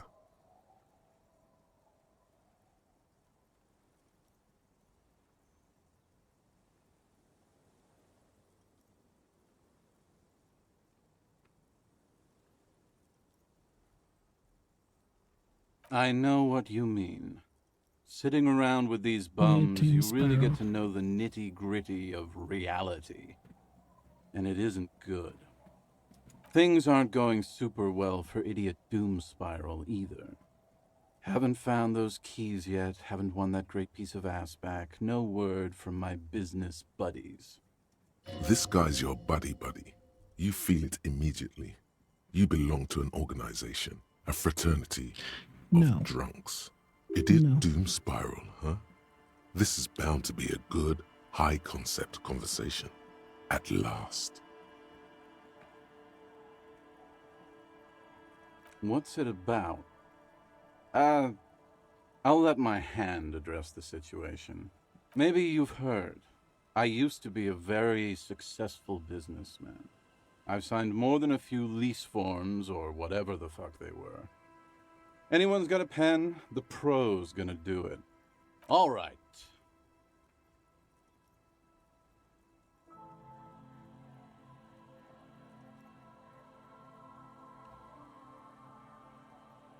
Don't know if I've mentioned it, but I used to be a businessman. And as a businessman, I am going to keep the pen. For my trouble. That's it then. Glad to have been of assistance. After all this time, I feel like I've made a difference. Don't call Abigail! Anything else this merry band of adventurers can do for you? Or do you need to go and mail that serious-looking document of yours? There's a mailbox on the plaza. Okay, what's on your mind? We are saving the world. Please! Please don't call.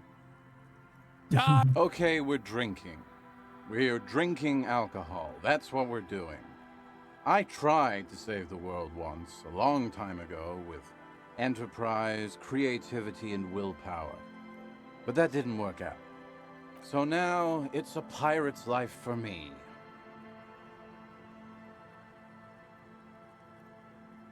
You too, Tequila Sunset. Don't call Abigail. Don't you call her? Yeah! Don't call Abigail! Uh-huh. Abigail. Don't you fucking call Abigail. Abigail is his wife or girlfriend. Chances are she's gone. Calling her wouldn't make it any better or worse. You're not going to get anything out of this guy. He's too drunk. Never thought you'd see such a thing in your life. But this guy's a little too drunk. Don't call Abigail.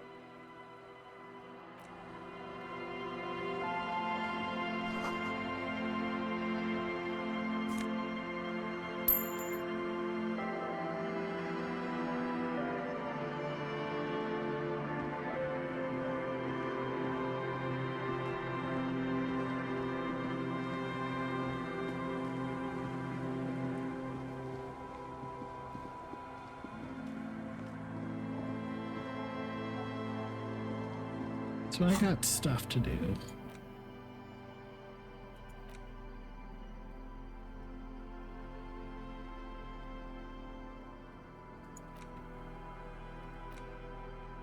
You take the legal documents out of the envelope. A 12 to 40 month construction period.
banged-up motor carriage lies half submerged in the icy water, slowly sinking into the Insulindian Ocean. Only the cabin top, rear wheels, and the engine remain visible.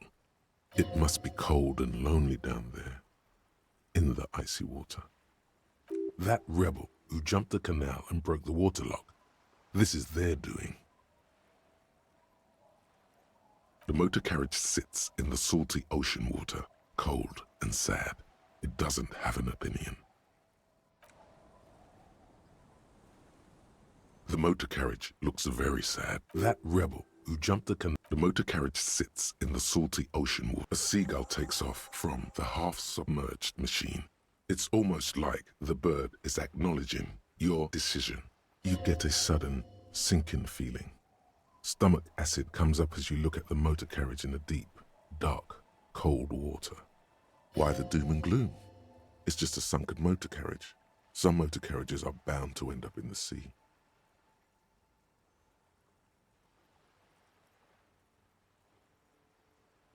The logo is too deep in the murky water. You can't make it out, but you do see a monkfish float by. The accident couldn't have happened too long ago. The ice hasn't closed up around the vehicle, so the crash must have happened last Saturday or Sunday. The estimate is correct. The incident probably occurred on Sunday evening. The motor carriage is properly stuck in the ice. Getting it out would require a team of specialists. Although the sunken motor carriage is probably flattered by you addressing it, it does not supply an answer. Wait for the low tide. Then you should be able to access the cabin. Your mocking tone finds no response, but the motion of the waves.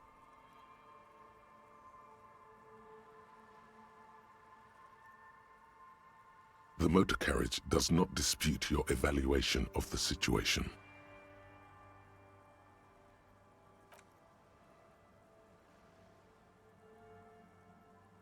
As you sit down in the old, rusty playground, the world around you becomes very silent. Nothing but the sound of seagulls high above in the sky, echoing like distant laughter. Ice cracks around the blue motor carriage in the sea.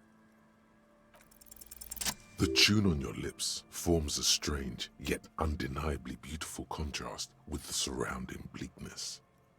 It's sad that no one and nothing but the sunken vehicle is here to witness it, but the unexpected beauty of the tune lifts your spirits nonetheless. The clouds pass in the sky, and the shadow of the swing moves like the hour hand on a timepiece. 30 minutes have passed. Looks like this might take a while. Time to present a good topic for discussion. Dreaming, drinking, fucking, fighting, trying to improve their lives, wishing for a better tomorrow. It's unclear whether the sunken vehicle agrees or not, but merely uttering these words gives you the illusion of time speeding up. Just like how the crazy daredevil piloting that vehicle must have accelerated into the sea. Clouds on the horizon grow darker, and the shadow of the swing set keeps climbing. You hear the distant rumble of the city. 30 minutes pass. Yes, it is. It feels as the city behind you grows silent in the waiting. Seems like an eternity has passed. A dim light scatters from the cloud cover above the city. In it, you can see the blue and white motor carriage slowly appear from the water, centimeter by centimeter, as the sea recedes.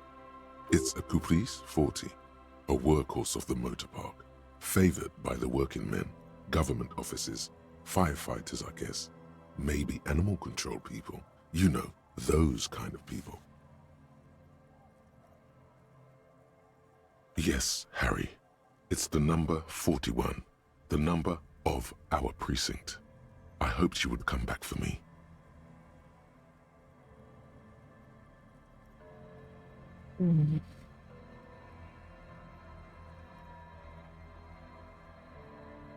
I'm so sorry, Harry.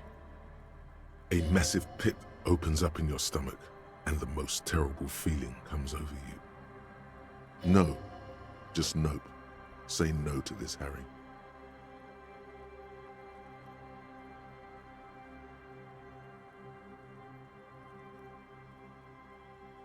No matter how many times you say it, it won't change the truth. I drove my car Yes, Harry, into the sea. you did. The sooner you accept it, the sooner you can move on.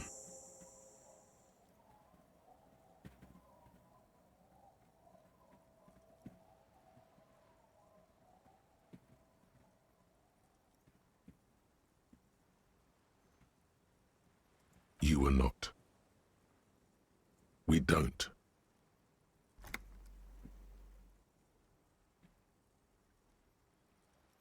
Keep moving.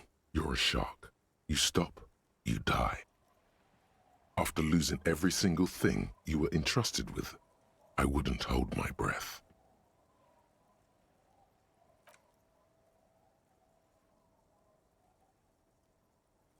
An aggressive-looking seagull lands on the swing set and stares at you with a murderous look. You really need to keep moving.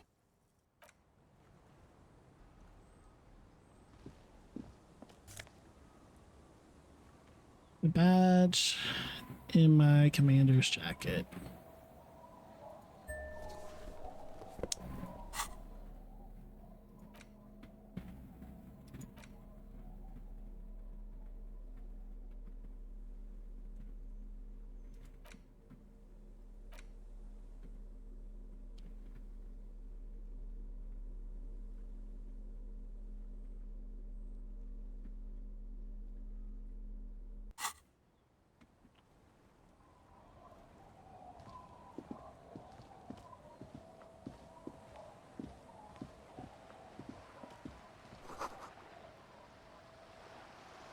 Jeez.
You see rows of toy soldiers guarding the rest of the trinkets displayed on the table. The boomboxes on the shelf look well-loved and well-traveled. Chipped one especially catches your eye. Deep gold and amber plastic with a big old handle on top. A classic boombox that says, Stereo 8 approved. This is you. Golden orange. a sunset suite.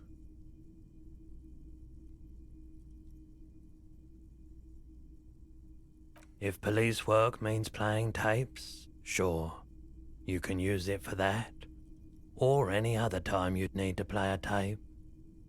Is the Harman Welshie W2, made in Vespa, designed in Seoul, plays all reel-to-reel formats, 2mm, 8mm, 12mm.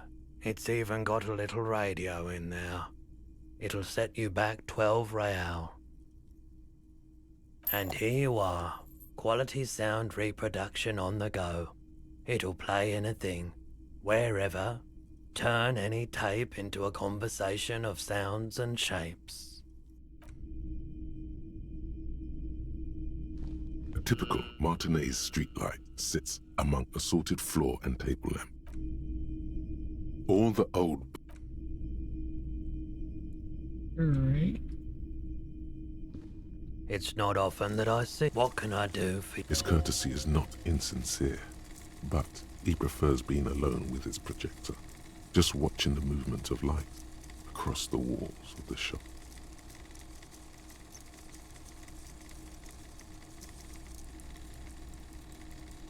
Oh no, not at all. I guess I haven't had many customers lately, RCM or otherwise. All kinds of people come through here. Locals, travellers, people looking for a deal, people looking for a keepsake, people who are terminally bored. As you can see, I have a wide selection of goods for everyone to choose from.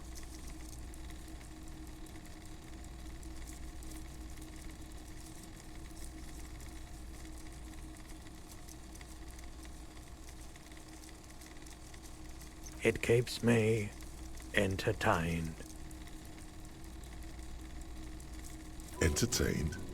He might be high. If he is, on what?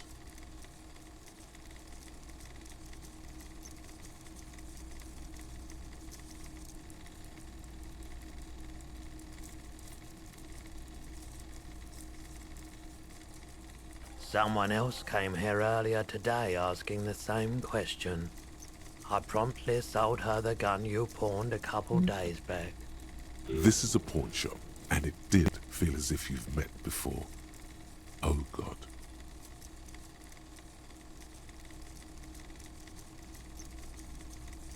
She didn't seem like a policeman, although she kept referring to herself as a pig, which was odd.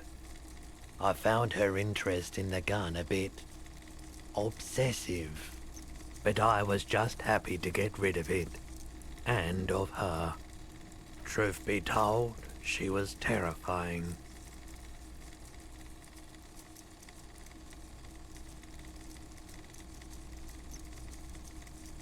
I wish I could help with that, officer, but I don't know where she was from or where she was going. He's trying to ingratiate himself with you by anticipating your questions. He knows he shouldn't have sold the gun.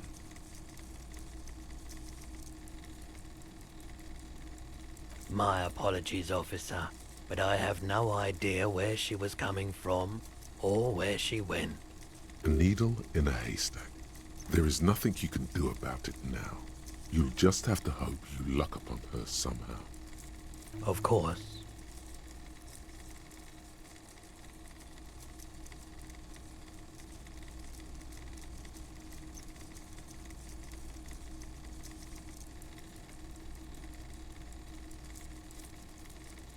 Let me have a look.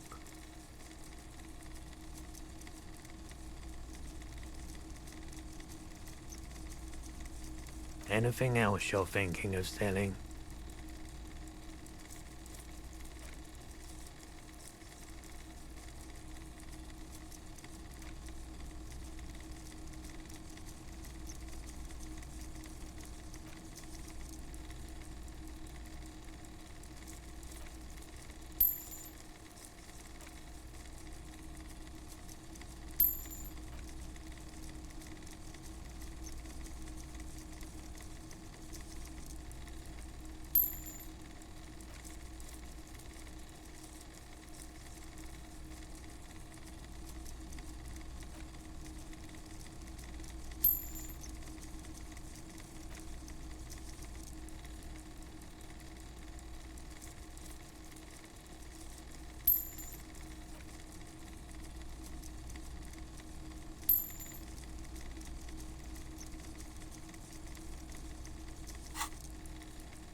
Oh, no.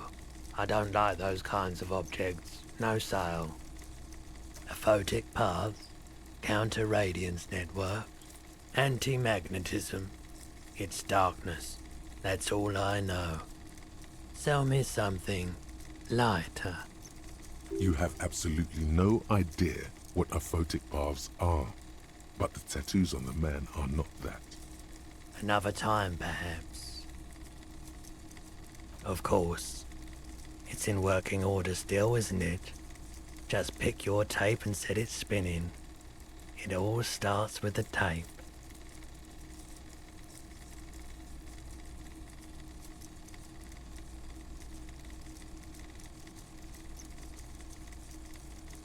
Sure thing. Sure, man. Right. See what we gotta do. Done. What did we get done?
The tear machine stands in. Your bottles clunk into the machine, and the money up. Do you know what you should do with that money, kiddo? You should buy more alcohol. Enter the endless cycle of consumption.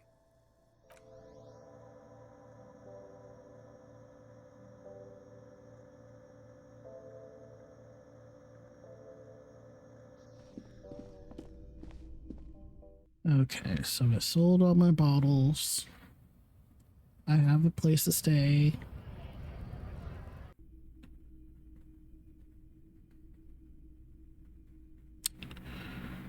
Oops, went the wrong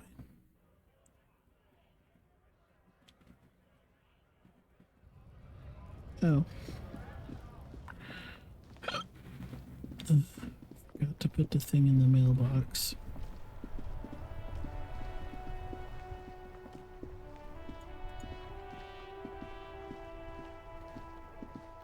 The dented yellow mailbox greets you with its graffito and bullet holes in the front. You drop the white envelope in the darkness. It lands with a soft thud on what sounds like a couple of letters. Probably did the right thing. You can't trust that slug, Everard. You know he's going to play you somehow.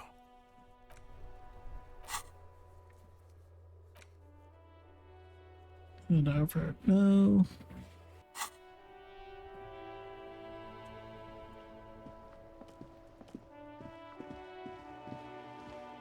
Hello again, sir.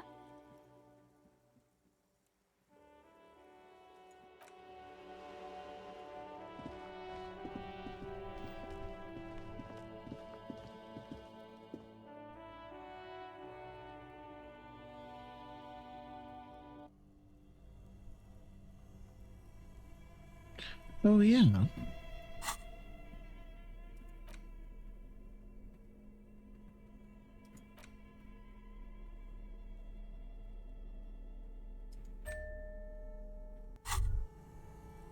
As you fold your fingers into a fist, you realize you could knock anyone out with one punch. The white ceramic gloves wrap around your digits comfortably.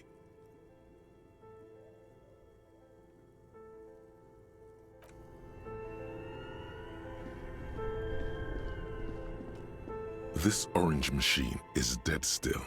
It has a hand-cranked ice cream churner Minus and an 20. electric freezer. The ice around it slowly melting.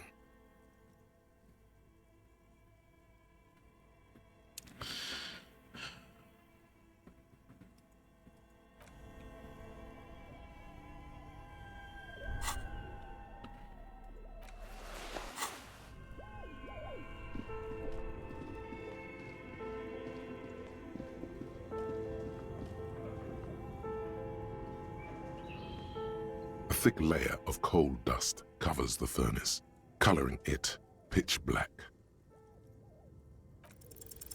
Something breaks loose in you.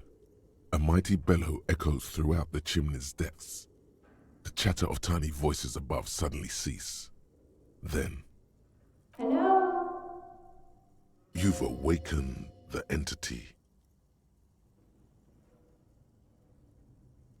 Hello? Did you say anything?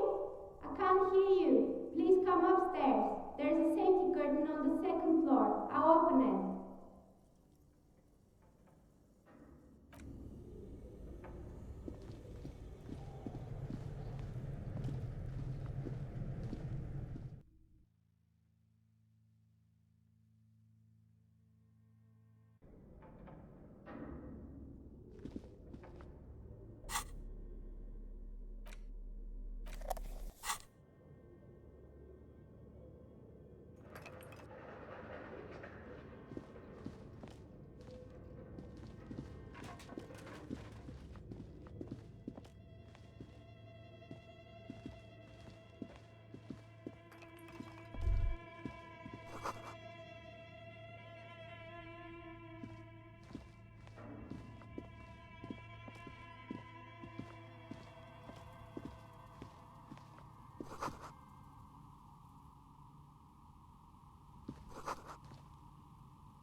Hello, I'm Nia.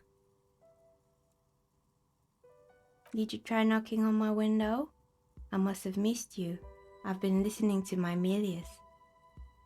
So what kind of dye are you looking for? Could this be the malicious entity? Perhaps it's wise to go along with this masquerade for now. She's got a direct view to the backyard. You should interrogate her about the lynching.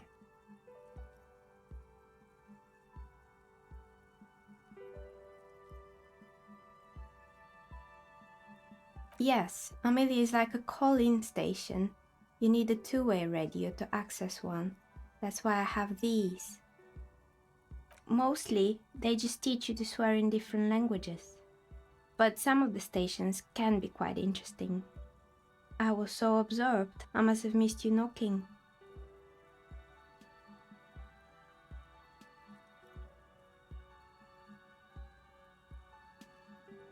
Then how did you get inside? By the south entrance? You know what? It doesn't even matter. What matters is that you're finally here. Let's talk dice. Did you have something specific in mind?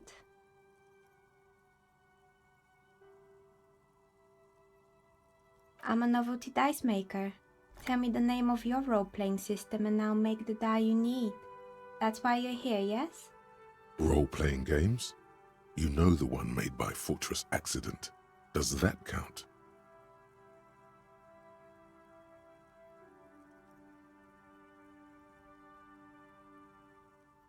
Very good. My rate is 10 real per set, unless you want something really unusual. Take a look around and see if there is any particular stone you want to use. It almost looks as if the stones and dice are a natural part of the room, growing out of the shells like stalagmites. This person means you, or no one else, absolutely no harm. She will answer freely and honestly. No falsehoods are present. She's a novelty dice maker and doesn't have anything to hide. Ask what you need.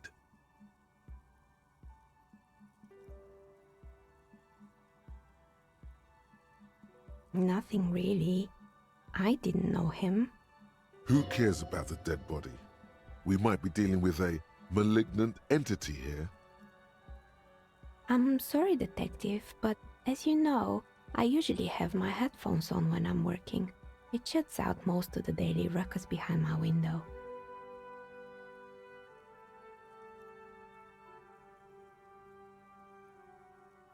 Well, there's always something going on in the Whirling's backyard.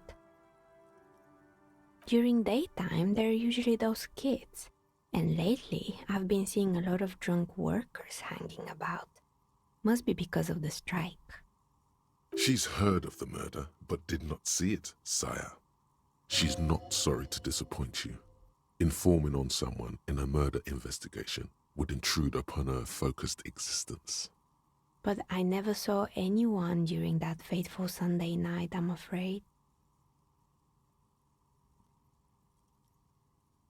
It's an odd profession, making dice for people, but I like it, and I prefer doing this to sitting at home.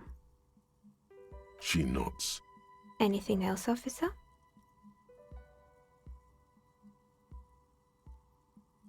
We're inside the chimney of an old central furnace. It's strange, I know. But when I arrived here, all the other rooms were taken, so I had to build myself a makeshift home.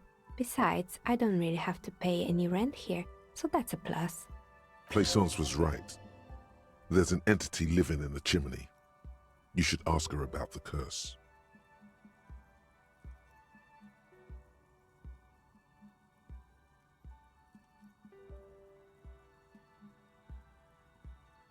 I've heard the stories, but I don't think those stories are true.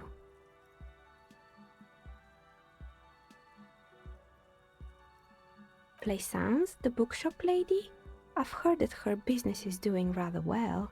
Have the energies spared her somehow?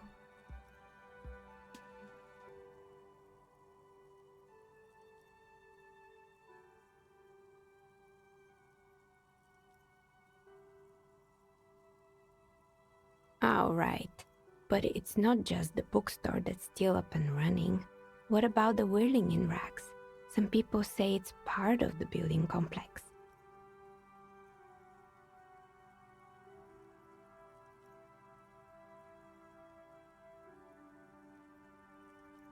And then there is me. I've been here for 14 years, selling novelty dice to role-playing enthusiasts. Not exactly a million-real business idea, yet somehow I've survived despite the talk of malicious energies. Strange, isn't it? Maybe it's just because she's so talented that she's been able to woo the curse.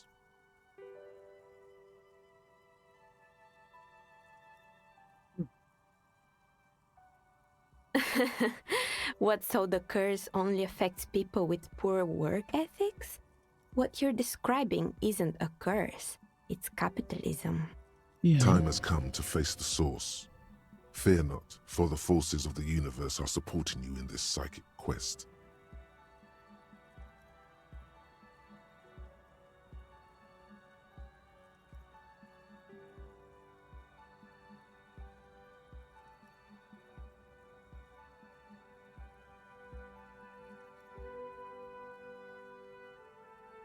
Exactly. Truth is always so disappointingly mundane and boring. But I'm glad we got this sorted out. Anything else I can help you with today? That's all she has to say on the subject. She's been thorough and truthful, as far as we can see. Plaisance is not going to like what you have to tell her.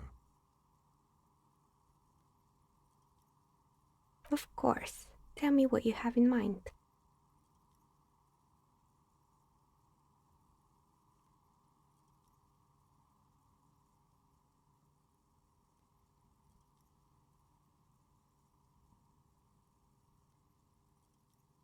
No need to rush.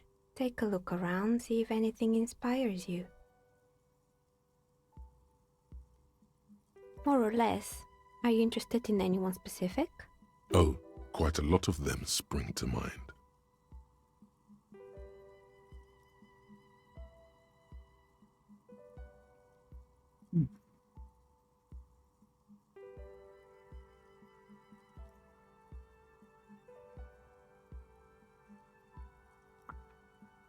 Well, the billing's intercombo's not Oh, working. right.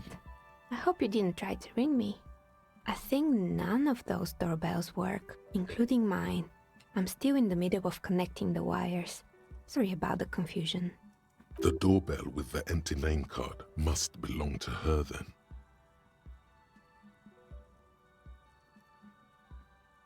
You could say so. Both houses were built at the same time and under the East Delta Commerce Center project. That explains why you can call the whirling from the intercom, albeit I doubt that anyone responds. If the whirling is part of the same building, then it's part of the doomed commercial area. The darkness of this place is there, too. That's right. I haven't even written my name there. As I said, it's quite useless right now. It doesn't work yet. Right, it used to be a gaming arcade. This is an ancient failure, before my time. I'm not surprised, however. My advice, don't base your business on a fad. Hypnotism, floriography, trick-track, especially pinball.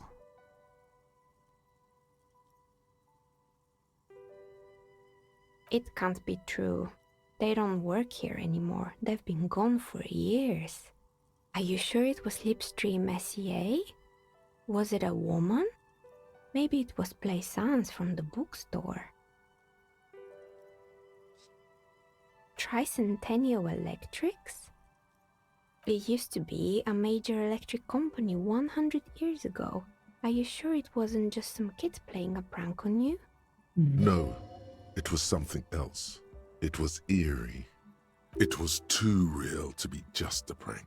Either we're dealing with a professional actress, or... A prank is more likely, no? Oh, the kids these days. We were just one of them, and now they're terrorizing us. No solidarity. Sure, I'm listening. You mean Mr. Fabron, the taxidermist? No, he mostly just did drugs. But what drugs exactly? Anything else?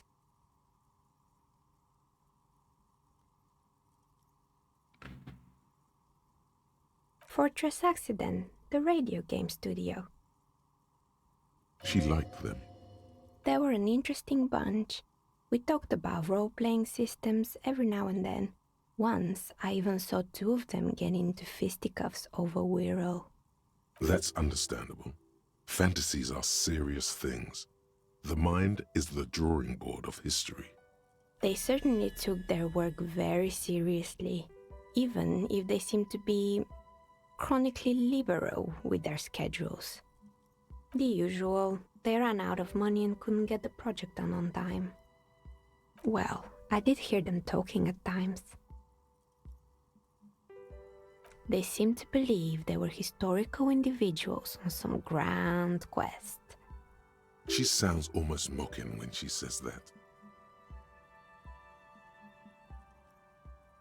Yes, but when the money started to run out, they just began to complain a lot about capitalism. You know, how the markets are rigged to keep out new businesses and so on. In the end, they just didn't get it done. They didn't have enough willpower to produce something truly historic, and to show up to work on time. Showing up to work on time is hard. No, scratch that. Showing up to work at all is difficult, especially if you've been drinking. Not the wisest decision. You would have lost all your savings. The dice is black and filled with little silvery flakes, like snowfall. Anything else?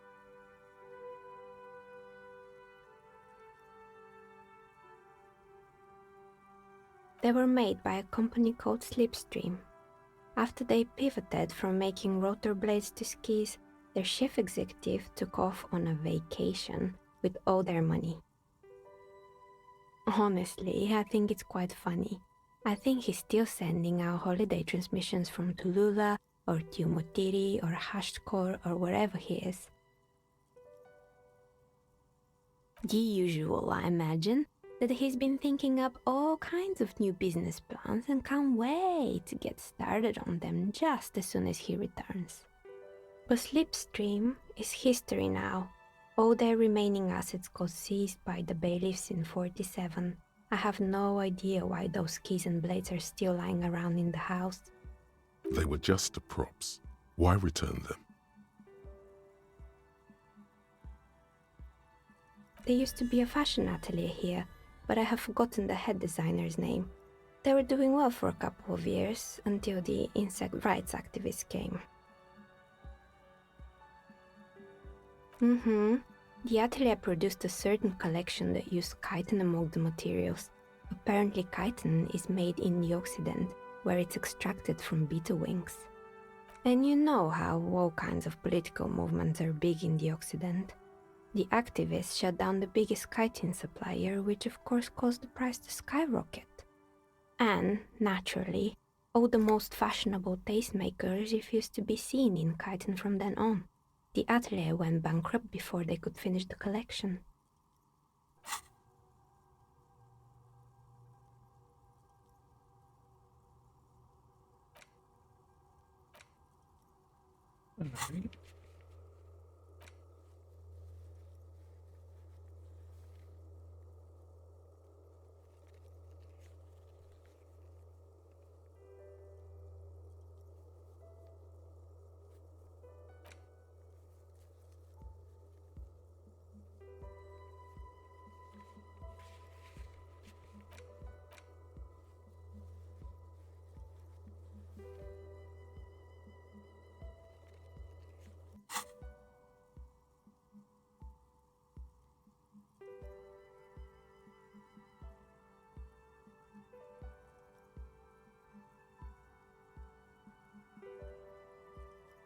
Actually, insects do have brains, but yes, I understand what you're saying.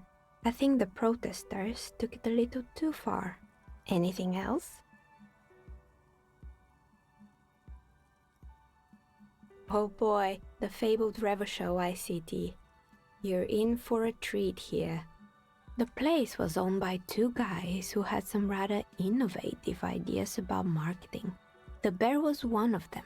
Now ask me about their other ideas. Indeed. What were the other ideas? There was really just one, and it involved picking out the prettiest girls in the neighborhood and paying them 20 cents per hour to man the booth. And by man the booth, I mean slump behind the counter with a face that could maim you if you ever dared to disturb their bored magazine browsing. Sounds like she really didn't like those girls.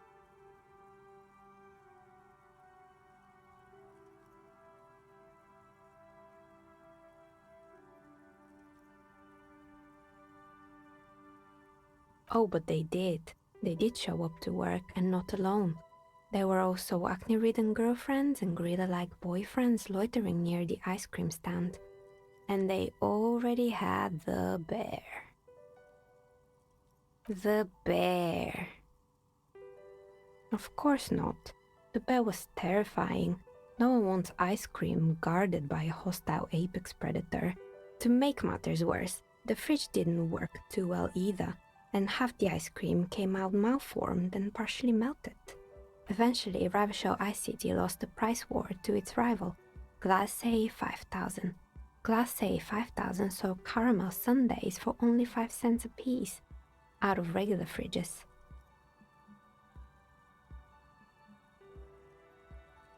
The taxidermist who made it said it was his vision beast.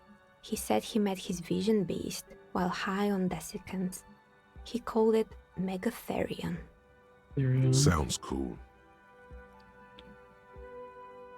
It's an imaginary beast that guides you through life by telling you to do more drugs, mostly.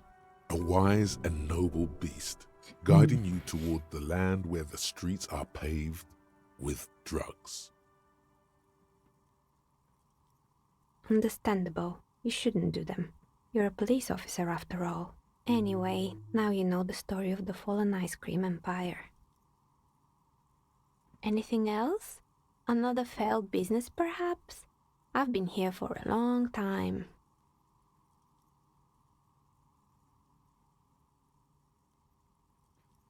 It wasn't merely a gym, it was Artemitep's boxing club, a community project created to steer at-risk youth away from drugs and crime.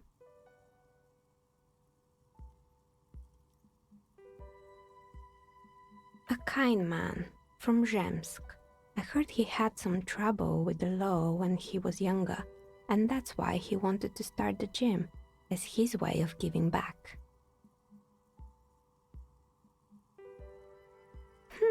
Kuno. Who's Kuno? Oh yes, you mean the kid with the sailor's mouth. Yes, I've heard him yelling profanities in the backyard. I think it would take more than a gym to help that kid. It didn't. If anything, it made the youth situation in Martinez even worse. At some point, someone started a rumor that the punching bag downstairs was full of amphetamines. You should have known it. It's not really full of that. No one would store their drugs like that. Eventually, the coalition took away the funding and the club went bankrupt. This was a few years ago. It's gotten much more peaceful around the plaza ever since. Yes, I think it was called Androgynous Orlando or something similar. They weren't a big hit around here. Turns out that working class men don't like genderless haircuts. They're scared of that word. A bit of experimenting every now and then isn't bad.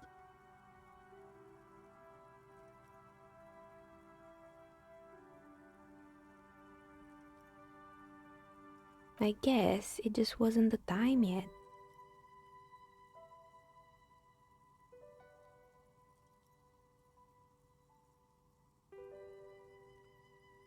Good. I hope it clarified things a bit. What else? I'm listening. Oh, this one's a mess. There used to be a company that promised to repair windows 24 hours a day. What could go wrong with this one, right? Turns out, the business was actually set up as a front for an illicit group that was producing snuff milius. Who would have guessed? Whoa. What's the snuff milieu? And they never cleaned up the debris either. Now it's just littering the hallway and I have no idea how to get rid of it on my own. It's a sub-Rosa radio station that broadcasts real murders with real victims. Some people pay good money to get off on it. Nothing changes in her tone as she says that, as if it's just another piece of information to lay out for the world. What does she mean to get off on it? I believe the ICP got them. They have a special division that deals exclusively with sub-Rosas. It's the Copperpedia reporting in. ICP stands for International Collaboration Police. In any case, I don't think it's your job to worry about what happens on Milius. I probably shouldn't have even mentioned it. Things like that are better forgotten. Good. I hope it clarified things a bit. What else?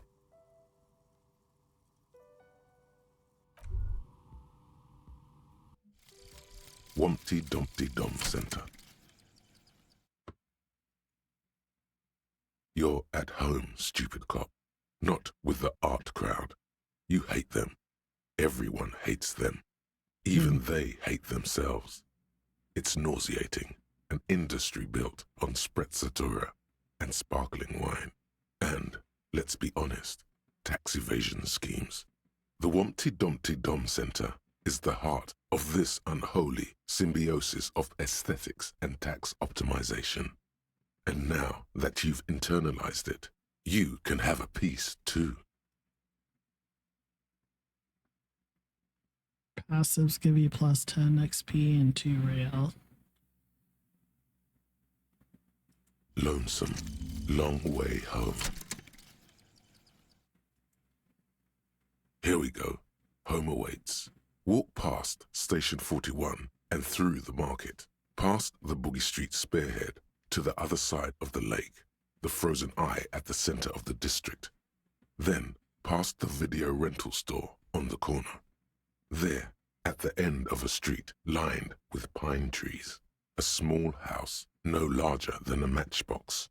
11 Voyager Road. You no longer live there. Those times are gone. And so are those people. Why did you come here? Why are you still here?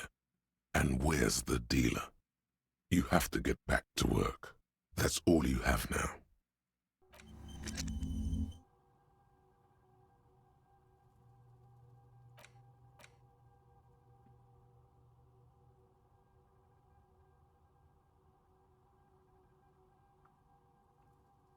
All right.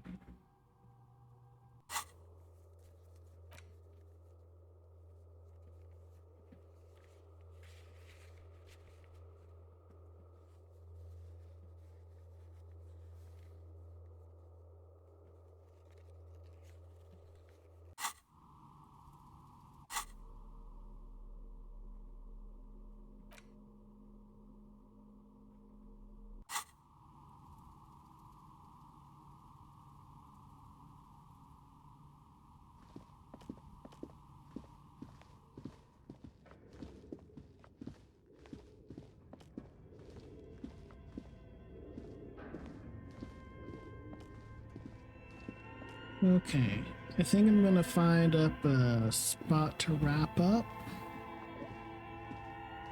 and then head out.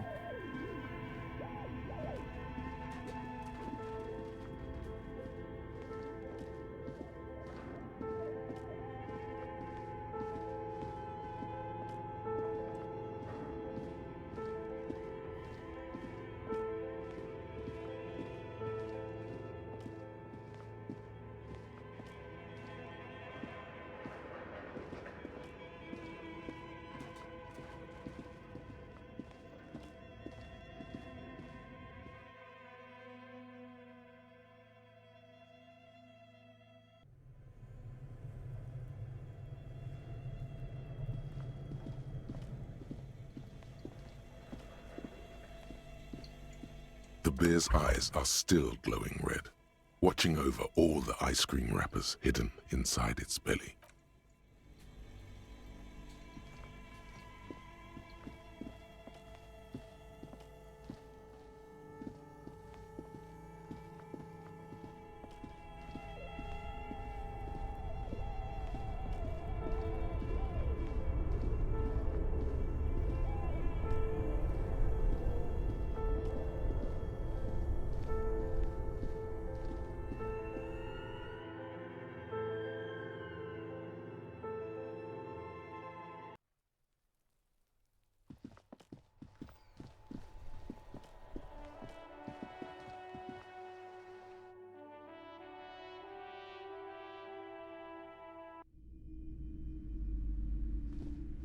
What have you found? And also, do buy the books. There may be teachings in them. A novelty dice maker? Well, spit it out. Why does she need the dice? For some kind of sorcery? Sometimes they use the ankle bones of sheep.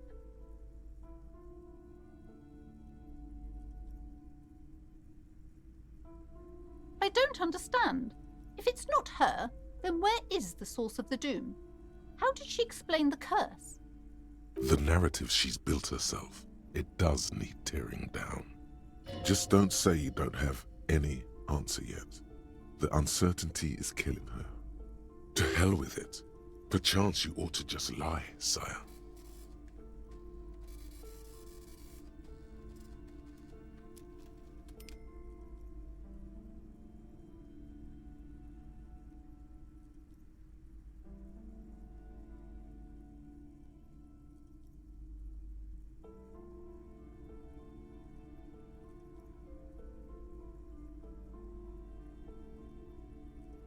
You're telling me that you went in there and didn't find out anything about the curse?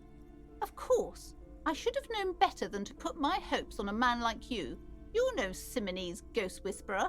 You're an alcoholic. The investigation's over. I don't want you going in there anymore. You're only angering the psychic weather in here. Now, if you're not going to buy anything... Wow. Total psychic collapse between you two right now. There was never any other way this could have gone. She's just too far gone into her own mind.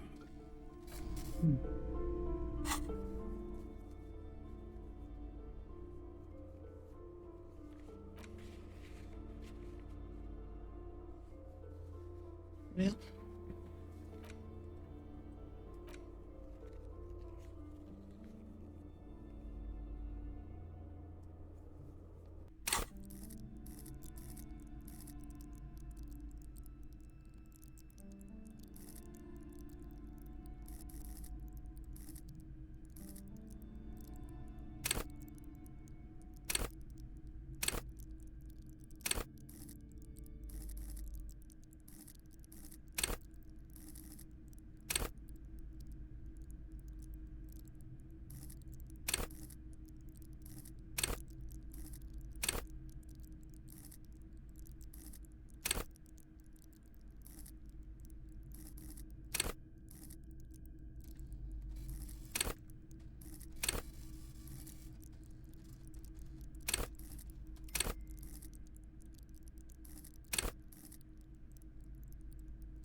All right.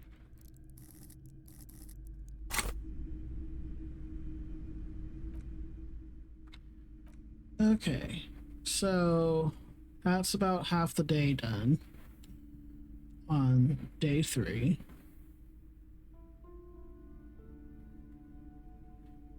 And I will save. But that'll be it, guys. I will see y'all later.